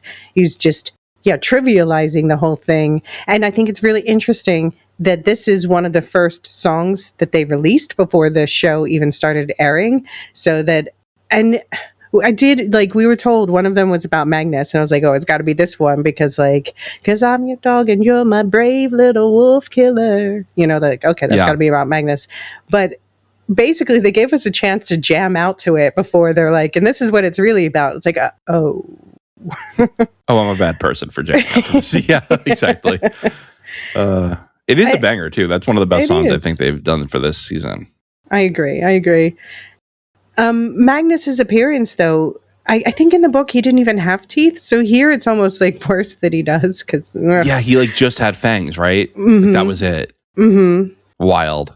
I guess you don't need anything else if you're a vampire. No, that's true. You don't really need to eat. Yeah, but it's just the way they combined like these. It's three things in a way. So it's the Louis reading this Claudia note so matter-of-factly too. Like that also made an impression. And Bruce is like, what? I do it. And Bruce is trying to make all these jokes, and Louis just keeps going. He's like, oh, she crossed out that line, and then she wrote, and keeps going. And that with like the Lestat's over-the-top hallucinations that we've been getting used to over the last couple of episodes, and then Lestat's actual memories, like there's this brilliant smash cut where it looks like Magnus, the hallucination in his car, is smashing Lestat's head into the wheel, and then it cuts to the real life where his head's being smashed into the floor while he's assaulting him. And we get reminded that Lestat was a religious man in origin. He's praying because, of course, what else would you do in that situation? Right. And then, of course, Magnus smacks him down. The same way, I mean, that's kind of parallel to Louis smacking down Bruce. Like, not in the spinal part, but where Bruce is like mocking him. So he just smacks his face and his jaw's hanging off after that. Yeah. Oh, God. Yeah. Wild. Yeah. What do you think Magnus meant, or the Magnus hallucination meant, when said, we eat your soul at the long table, 68 courses so far. We keep waiting for the bill, but the plates keep coming. And we ask ourselves, when is he going to make an album? I guess 68 courses, is that, I saw someone on Reddit saying they thought like that would be the people that Magnus killed before. I'm like, okay, I'll buy that. But who's the we waiting for him to make an album? I don't know. Is it the royal we? Are we doing the royal we with Magnus? It could be. I didn't know if it was like that's how many times he drank from Lestat in the week he was drinking from him. Oh, that's a lot. Yeah. Yeah. So how much do we think we found out Bruce has read the book? He went after Lestat. I wonder, I mean, partially because of the book, but I wonder also if because he thought someday this might come back and bite him. Yeah, I wonder if that's part of it too. Baby Jenks, of course, a bait. So to be clear, was she not a vampire at the time that she was bait, but she is a vampire now, or is she still not a vampire? No, I think she is a vampire now because I'll be honest, I went looking for it, and I'm only telling you this because I've confirmed that it is true. Bruce turns her in the book, so I'm like, he must have turned her before he died. So in my second and third watches, I was paying close attention to that. And you can see she has the nails, she has the thing in her eyes. And when he carries her into the house, when they're coming back from their wedding, so I presume that he turned her like at their wedding. That's what their wedding was about. And when she's coming back inside, it looks at first like she's like, giving him a hickey on his neck. But I realized, no, it looks like actually on a second and third watch, she's drinking from his neck. And then for the rest of the scene, they carefully never show that side of Bruce's neck. And then, of course, when Louis kindly rearranges his spine for him, he slumps down with his head tilted that way to hide that side of his neck.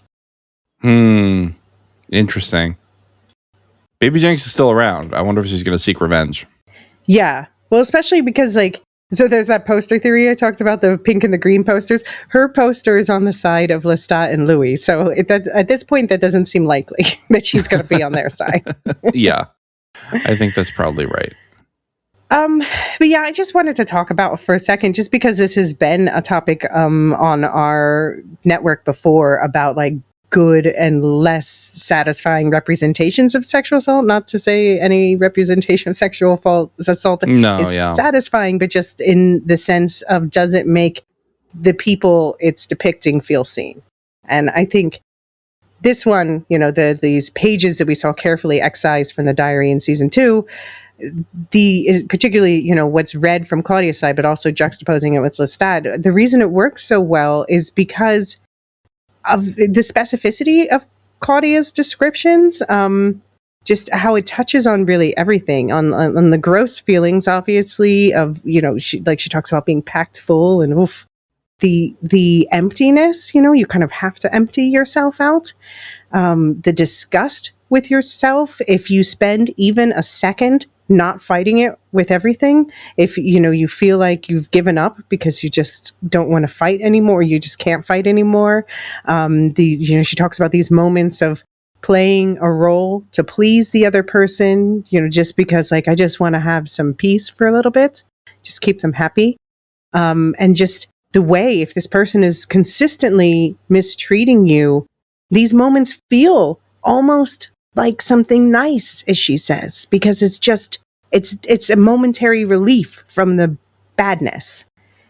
And she also addresses the way that the abuser wins by whatever happens, even if they're killed after this, even after they're gone, they leave this imprint on you, on your psyche, and you just continue, you still carry that with you. You still feel small and powerless and fake even, or disgusted with yourself for not being the right kind of victim. Everyone expects you to be the right kind of victim in this situation if they haven't experienced it themselves. And just the layers of mistrust it leaves you with going forward. And that would absolutely, even though she doesn't have a sexual relationship, obviously, with Daddy Lou and Uncle Les, that's going to affect her relationship with them regardless. And of course, Claudia's version, what she went through, that's the worst kind of abusive relationship. It's both physical and emotional. It's ongoing.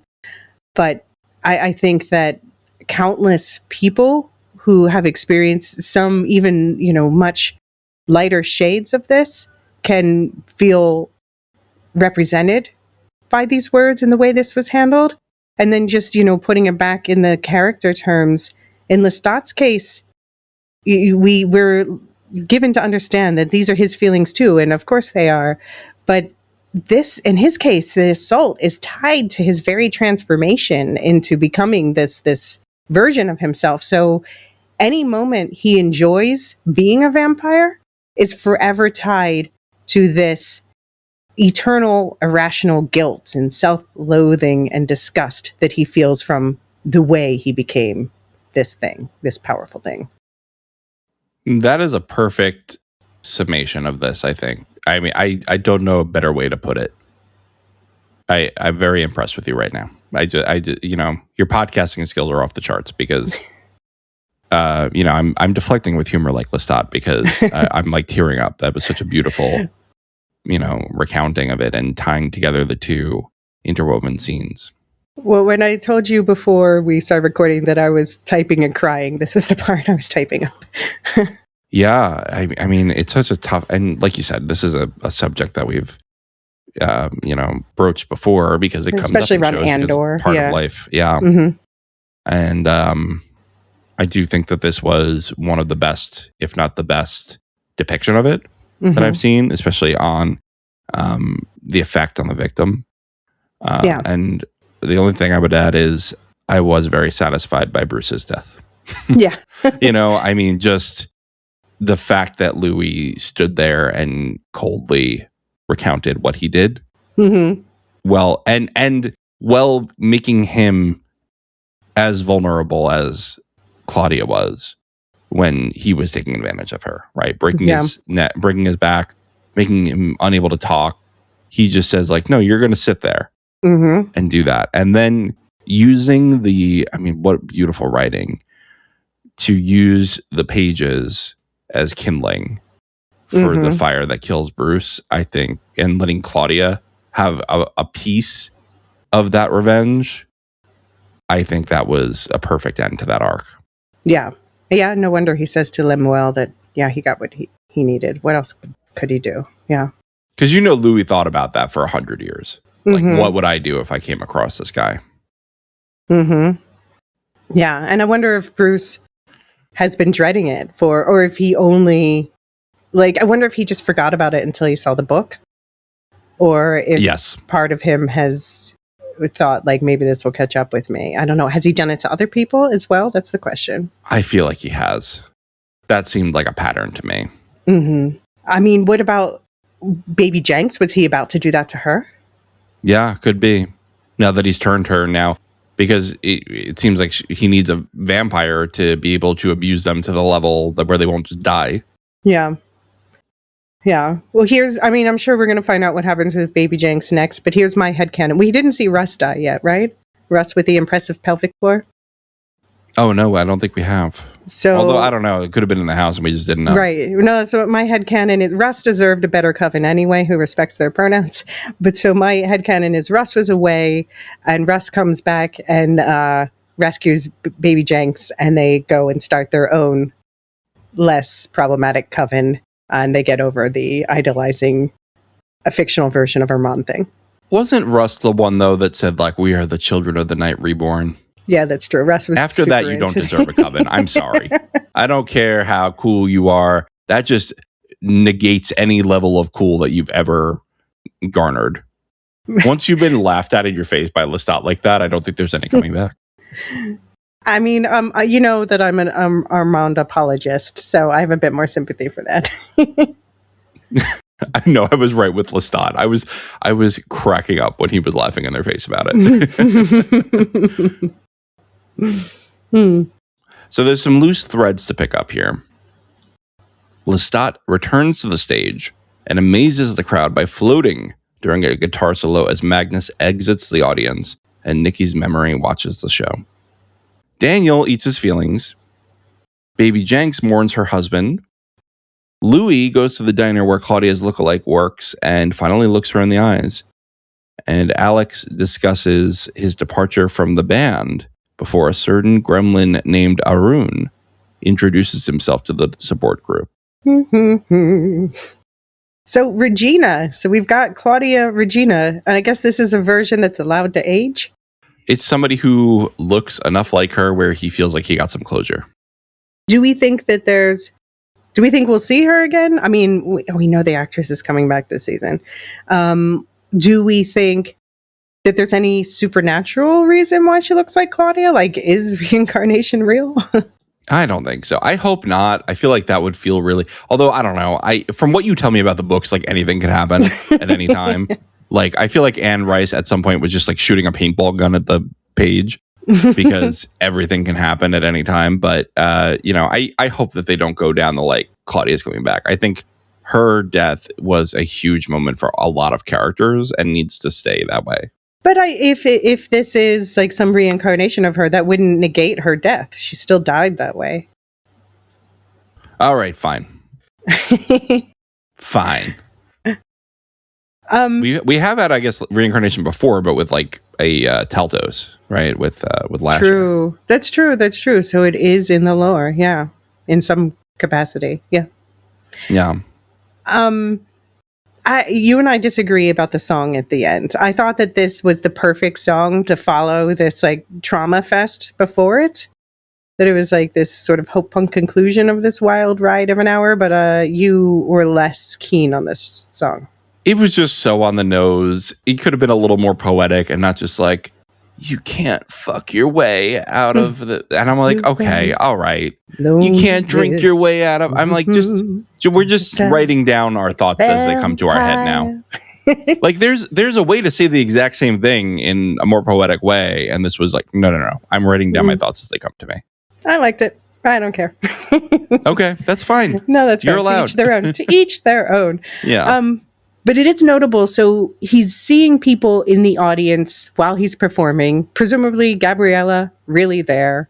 Magnus and Nikki obviously not really there. But he sees Magnus and Gabriella leave. So does this mean that Lestat has broken the spell of both? Like, did Daniel bully him into an actual breakthrough? And or does this mean that Gabriella is letting her hold over Lestat go? Like, does she finally see how bad she is for him? I think she's enjoying his crash outs and he's finally not crashing out until she got bored. Yeah. That's what I think is she came back because she's like, my fledgling, my maker called for his mommy and she came. Right? Like, I think that's the Lestat she wants. She does not want independent Lestat. Yeah. I mean, I could see, I don't know. I guess because she was a favorite of mine in the book, I want to see, and just in general with characters in this show, I want to see the softer sides of them. So until we see what happens in the next episode, I'm going to choose to believe that she's like, maybe I should stop messing with him a little for a second. And the fact that Magnus walks out, that's in Lestat's own head. So I'm definitely going to see that as him saying like, no, I can let go of that to some degree. Yeah, I think that was the whole point, right? He said to Magnus before in the car, he's like, you got your song. Right. Why aren't you gone? And the whole point, I think, is that Magnus got his song, but this is Lestat's song now. This is Lestat and his confronting that trauma and that abuse. Mm-hmm. And that's why he's able to finally put him into the green room. Right. Yeah. Well, no, I was thinking of like he's like, get back in, whatever. And it was reminding me of in Stephen King lore, we talked about this in Welcome to Derry, how Dick Halloran, the psychic, he puts his traumatic memories in a lockbox that he keeps, locked in his head. But that's not as healthy as like seeing them walk out the door. Right.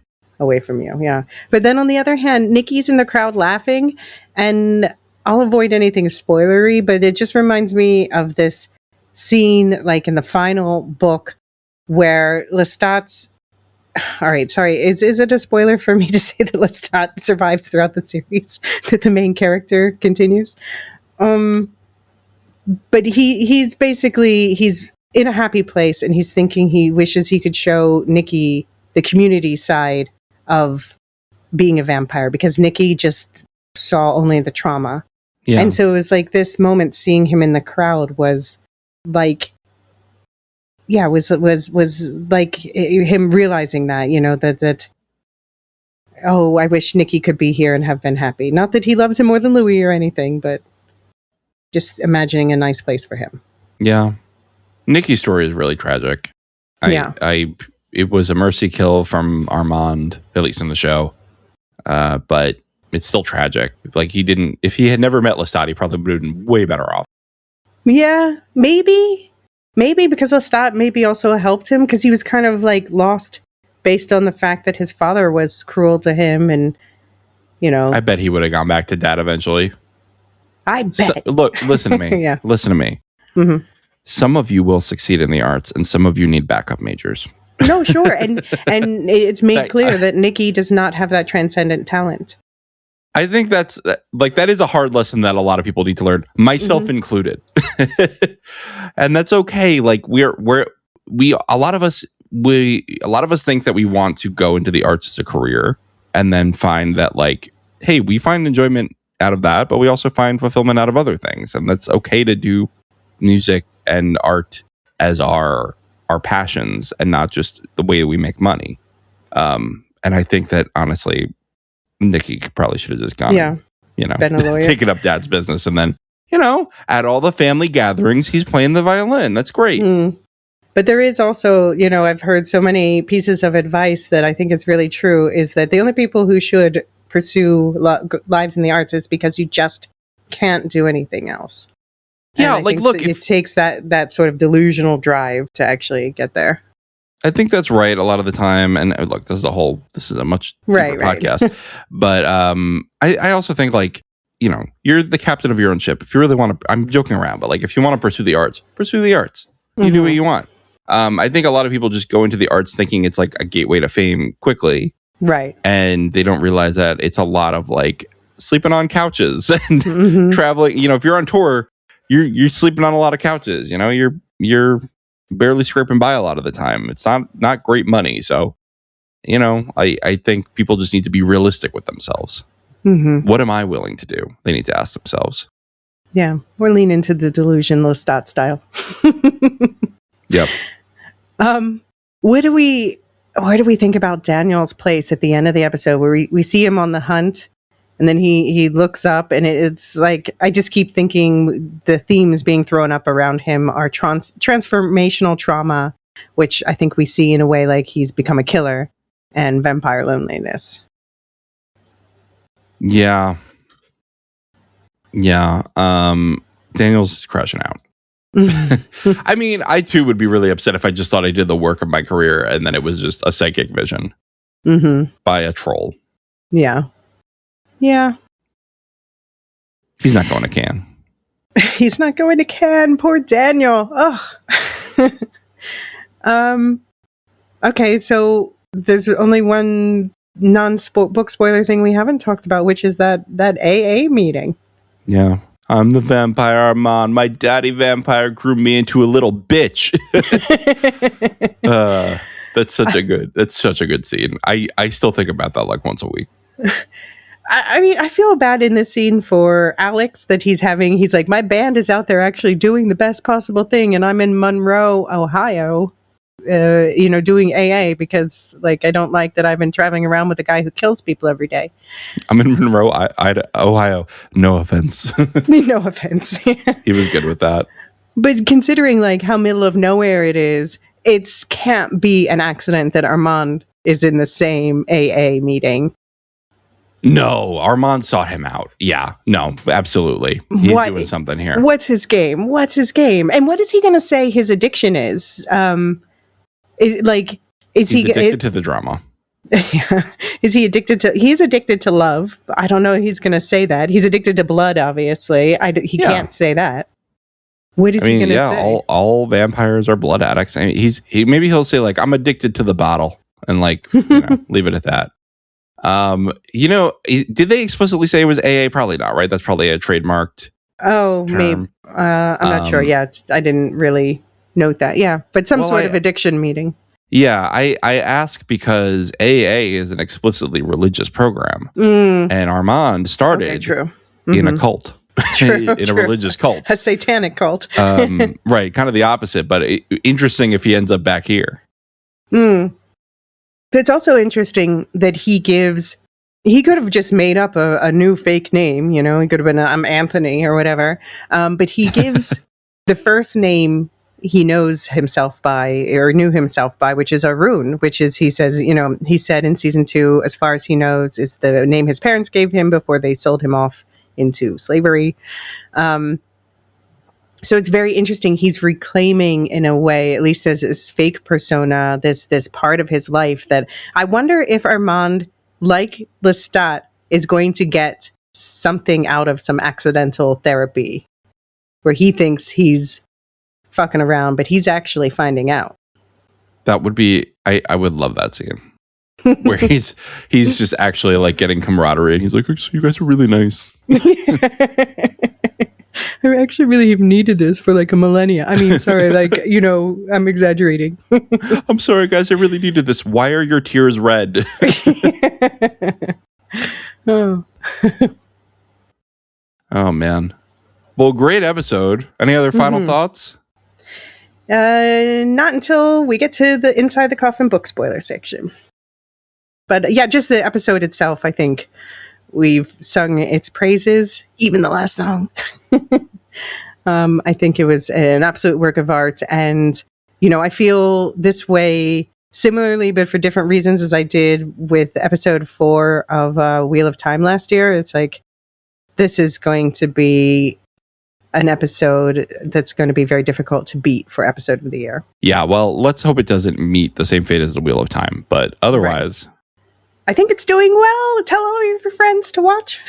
Yeah, I think it's growing. Growing. It's weird because I've mentioned this show to people in real life, and I don't hear a lot of people recognizing it. And I wish that more people were watching it because it is just so good. Yeah.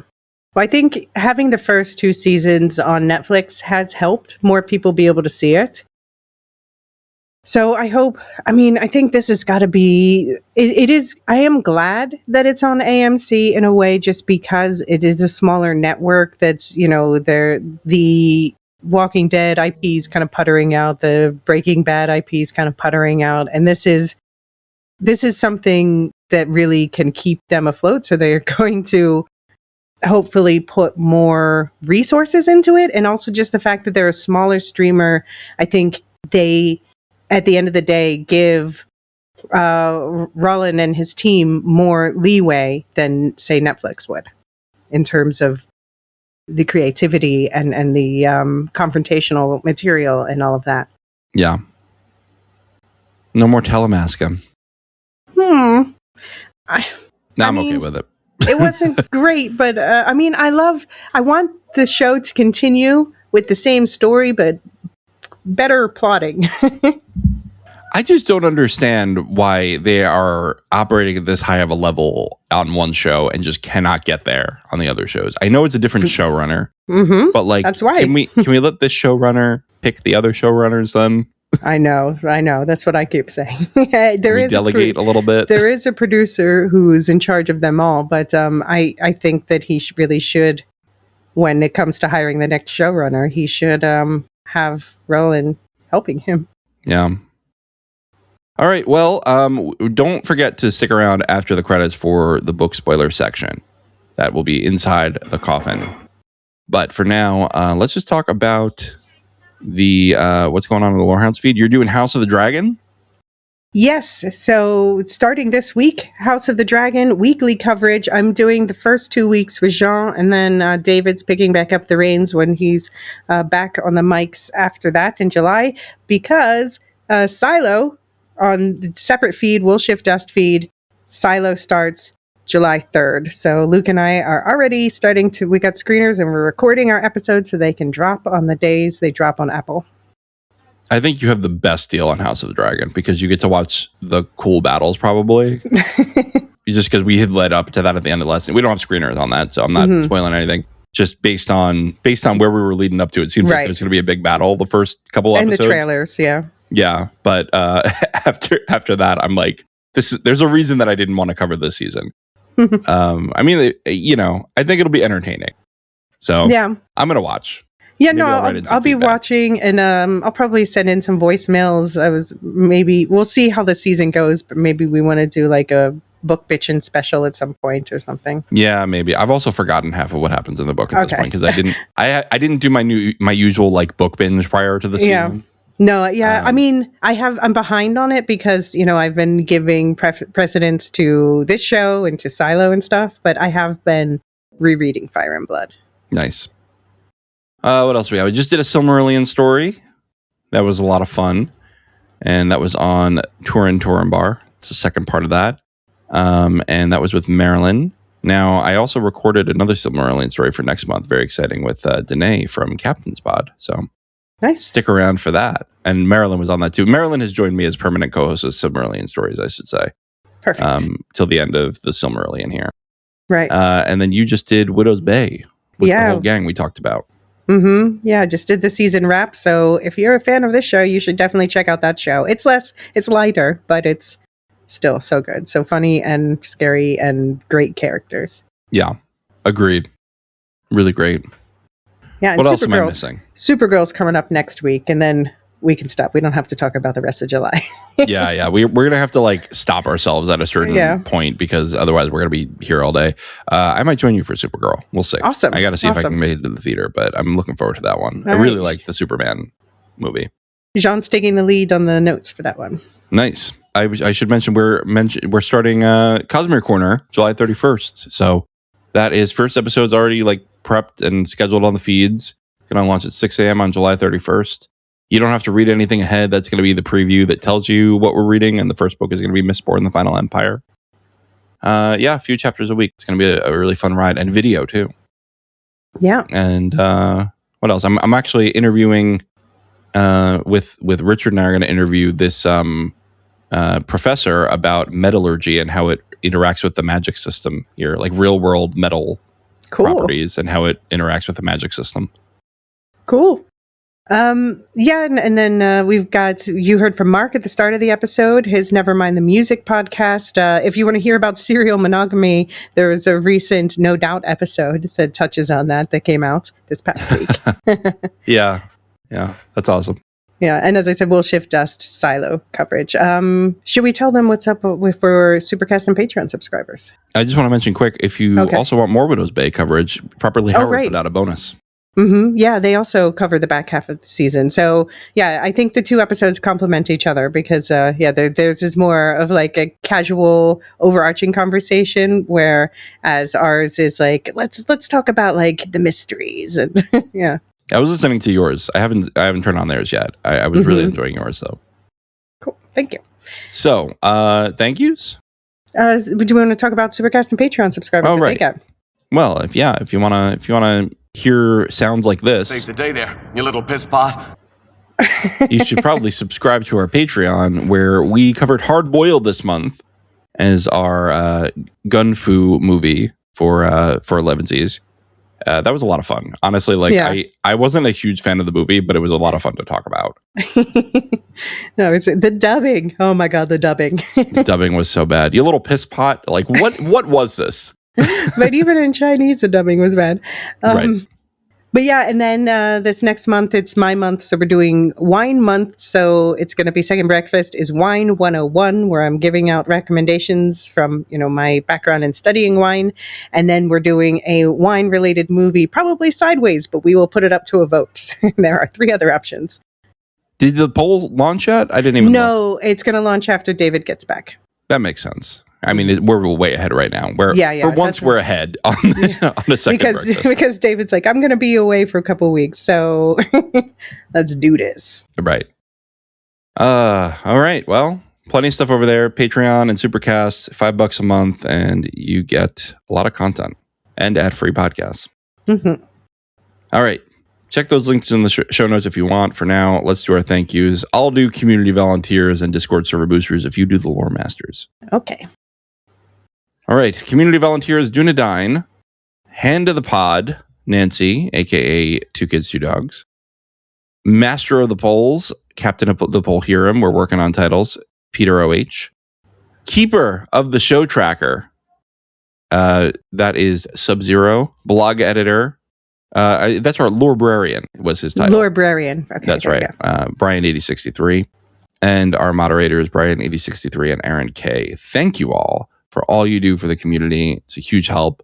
And also to our Discord server boosters who help us get some extra features in that forum. Aaron K, Tiller the Thriller, Doof71, Athena A, Lestu, Nancy M, Ghost of Partition, Radioactive Richard, and Adrian. And thank you to everyone who's listening. Honestly, if you don't need to subscribe, if you're not interested in the extras, if you just tell other people about our episode. That is the way that you can help us most. Leave a nice review wherever you're listening. But we do especially, of course, appreciate the subscribers who help us keep this going. Most of all, the highest tier, the Lore Masters. So Martian, Michael G, Michelle E, SC, Peter OH, Nancy M, Duve 71, Brian 8063, Frederick H, Sarah L, Garrett C, Andra B, Kwang Yu, Nathan T, Sub-Zero, Aaron K, Deli V, Gnarls, Kathy W, Lestu, Jeffrey B, Elisa U, Ben B, Scott F, Stephen N, Julia F, Collie S, Ilmariel, Rocky Zim, Jessica A, Red Zippy, the TCS, Dopamini, Eleanor, Mrs. Tennant, AC Wilson, Eli W, Cassie K, Chumbaruni, Katia, Josh Liu, Paintin PDX, Corey G, Quinch, Jenny L, Slavinator, and always last, Adrienne. Thanks, everyone. We will see you after the credits for book spoilers. Into the Coffin? Yes, because Into we are the Coffin. vampire. Inside the Coffin. Inside the Coffin. I can't Or remember Into the anything. Coffin? I don't know. Inside the Coffin, because we are vampires. Back to the Coffin? Like Back to the Future? Okay, all right. All right. Let us know what you think. The Lorehounds podcast is produced and published by The Lorehounds. You can send questions and feedback and voicemails at thelorehounds.com/contact. Get early and ad-free access to all Lorehounds podcasts at patreon.com/thelorehounds. Any opinions stated are ours personally and do not reflect the opinion of or belong to any employers or other entities. Thanks for listening. All right, let's get inside the coffin. Elysia, what you got for me this week? So we do have that voicemail from Corey, but real quick before we get into that, since I brought it up, the book 6 Armand thing that he does, for anyone who doesn't remember, and before I started, I started getting back into the books, like I said, when the show started airing, I misremember this as being part of the first book, but it's a reframing in book 6 where we see again Claudia, her death, and we find out that Armand was actually, and this seems like an early thing that we would see more from Farid, the doctor character, who's not really there, which is just, he's actually there. He says he's not there. Anyway, there's jokes going on about him, like John Cena, like you can't see him, he's not there. But in book 6, The Vampire Armand actually did experiments on Madeline and Claudia and tried to sew Claudia's head on Madeline's body. And then that was to give her an adult body. That's okay. But that didn't end up going well, and then they ended up burning them. So that's something I don't necessarily see them transferring to the show, and I kind of don't hope so. But to me, that's the worst thing that Armand's done in the books. That's pretty bad. That's really bad. Oh my God. So Corey wrote it with some brighter tidings, I hope. Here we go. One of the things that I really find fascinating about the first 2 episodes is that they've made a greater reference to the Great Conversion. And basically what that is it's the amassing of more vampiric numbers. Basically, their population is increasing at an exponential growth. Now, this wouldn't necessarily be a truly important thing unless you understand what that actually means in terms of the greater mythology of the Chronicles, specifically as it refers to Amel, who is the progenitor of the vampiric race. In Prince Lestat, we come to find out that Amel is essentially a spirit that embodies a person. Originally it was Akasha, and through them they have the vampiric powers given to them along a line. Those lines are referred to as tentacles. They're basically extensions of Amel, passed down from one vampire to the next vampire to the next vampire. The problem with that is Amel seemingly has a physical limit. And when that limit is reached, he causes the great burnings. We know that in the series so far, Raglan James has specifically said that the vampiric numbers are increasing exponentially. He specifically mentions about 1,600 vampires at one point. In the books, Dr. Farid Yes, that one specifically says that he estimated before the burnings happened for the third time that there were only about 5,000 vampires, which means that if the vampiric number continues to increase exponentially, it's only going to need exactly one more generation before it gets to that number, and then the burnings will happen. If I had to guess, I would say that the next generation of vampires is basically happening right now, and that's going to lead to the queen waking up. That's going to be the impetus for Akasha coming alive, because the spirit inside of her, Amil, is going to force that. Why does Lestat blame himself? Well, because his music is essentially causing this greater number of vampires to happen. So he is indirectly responsible, but clearly it's not his fault exactly. Like, this would have happened eventually. But it is interesting that they were making this a canonical thing that's happening, and I do believe that that's going to be the reason for why Akasha does eventually wake up. Okay. No, that's interesting. Yeah, the idea that they have stretched Arun's, or sorry, not Arun. I always do that since they called in the Armand's original name in the books was Andre, but anyway, since they've stretched Amel's blood so thin, we know, from the first. Yeah, I don't know why I'm couching this because we are in the book spoiler section, but we know. Let it loose. Yeah, we know from the first episode that that there's Akasha's going to wake up and there's going to be a lot of people are going to die, and indeed it's through burning because Amel kind of his spirit kind of attached to her. So that's very interesting. I did also, they frame it in the books as if, and I think this is, what Corey's saying is absolutely true, but then yes, and they also frame it as like the final trigger that wakes her up is she has heard Lestat before playing the violin for her, like when he was, when Marius introduced him to her in the first place, and she's like, oh, I kind of like this guy, and this is when she let him drink for her, and this is why he has the blood of Akasha in him. Right.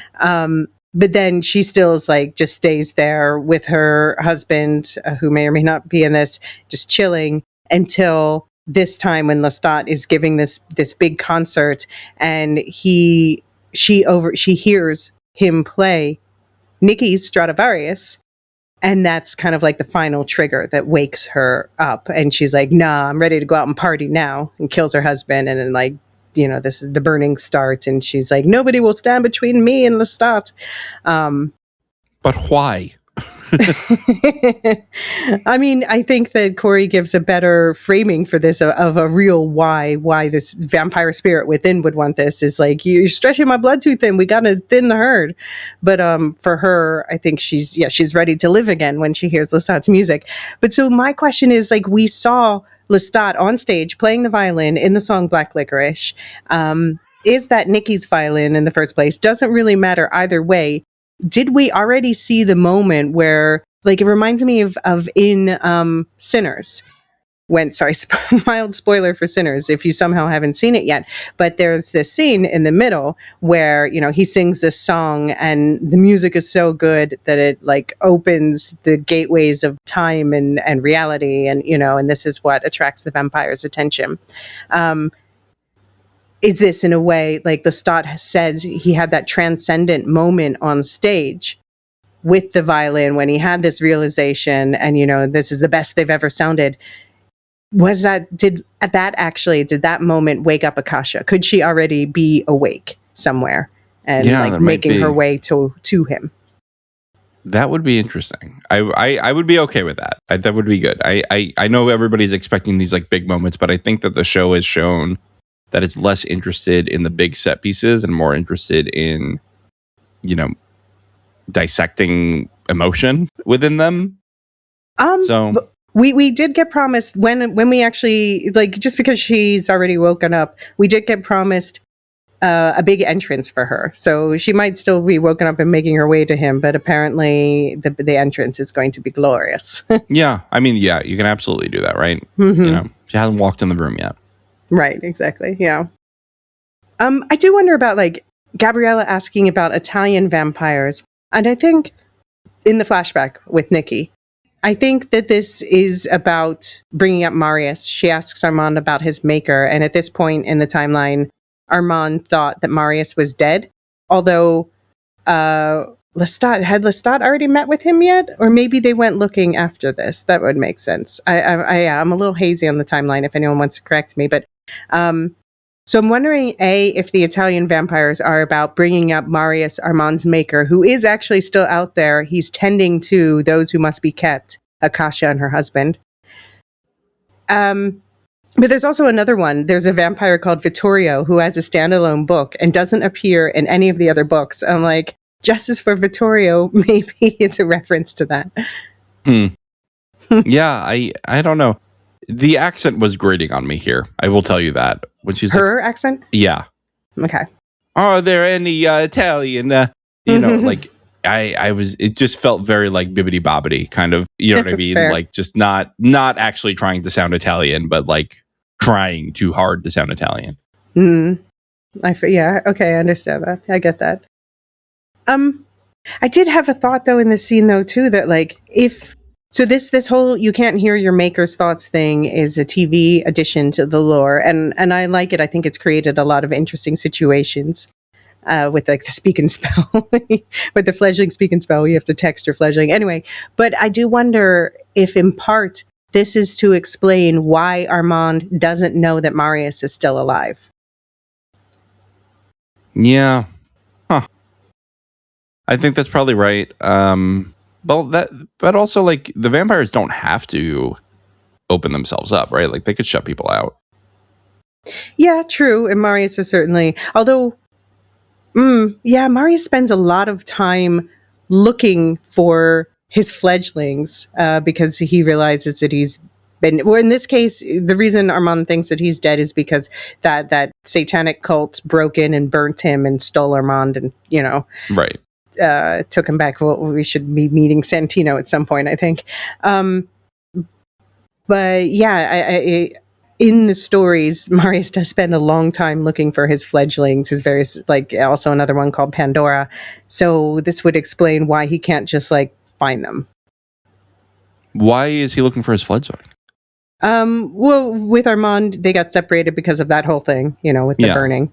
And with Pandora, it was like kind of like he threw they got in a fight. They were together for a long time. They got in a fight and she like stormed out for a few days. And he's like, well, fine, then I'm gone. And then just wasn't able to find her for the longest time after that.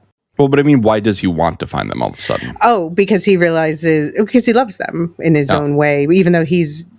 Those are his little guys. Yeah. Yeah, it's going to be interesting to see how they handle Marius because he's someone who could be like, he could be a likable vampire, but he also does horrible things like the rest of them. So I'm very curious what balance they will strike with this character. That's interesting. Yeah. I'm looking forward to seeing Marius for the first time. I think it's going to be a lot of fun. Yeah, me too. Because I mean, they outdid themselves with Magnus. And so I'm very curious. Him having black hair threw me off for a second because I was like, wasn't he supposed to be way older? But no, the whole gaunt nature of him was just absolutely on point. Yeah, the teeth did a lot. Yeah, the teeth did a lot of work. The whole thing. Yeah. But they made his skin also look like papery or, you know, yeah. All right. Well, since I brought up Armand, we have to do our weekly Devil's Minion Corner check-in. We got some Armand sightings finally this episode. Jesus.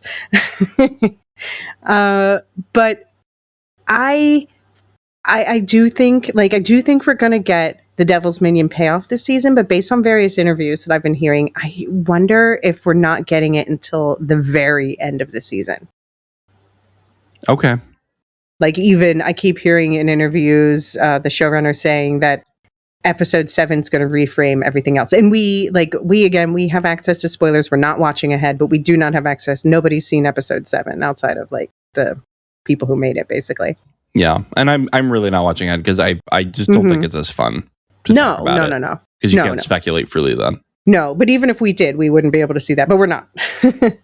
I think sound defensive over there. You'll find out next week. Is Daniel Malloy interviewing you about this? I've said several wrong things. I'm sure we'll find out next week. Several wrong predictions. But okay, here's the thing. Like, I'm obsessing about what's going to happen with Daniel, especially with this revelation that David Talbot's not going to be a character. And now I think they're giving, I laid it all out last week. I won't repeat it, but the whole thing where they have set it up so it could be that they're swapping the character of Daniel into a different body via the whole body swap thing with Raglan James. And then that would be the end of Eric Bogosian in this show. And when Lestat says, someone was pointing out, Lestat, when he was talking about I wronged Daniel in this episode, he said he led a brief incidental life as a vampire. So that's not saying he no longer lives. It's kind of saying he's no longer a vampire. So maybe he was body swapped into a human body. That is definitely an interesting take. And I could see it happening. All right. This is my paranoia. We'll see. I still want them to keep Eric Bogosian, but if you follow the books, that kind of makes sense. I just can't imagine who else can play Daniel. Are they going to have Luke Brandon Field? How would they explain that? Yeah, I don't know. Some people are saying it could be real Rashid, but I don't know. I haven't seen the actor take on that role, so I don't know how he would be as a Daniel. It's really, Eric Bogosian is just such a treasure. I know. But also he is 72 and he probably doesn't want to do this forever. Doesn't he though? He seems to be having a great time. That's true. That's true. I don't know. All right. Those are all my thoughts and feelings about this episode. It was a nice long one, but deserving, I think, our discussion. Absolutely. I mean, if one of these episodes was going to get a big treatment, I think this was the one. Mm-hmm. I don't know how they're going to top it this season. They might, but it was just so good. Yeah. Can't wait to see what's next. All right. See you next week. Sounds good. I bet!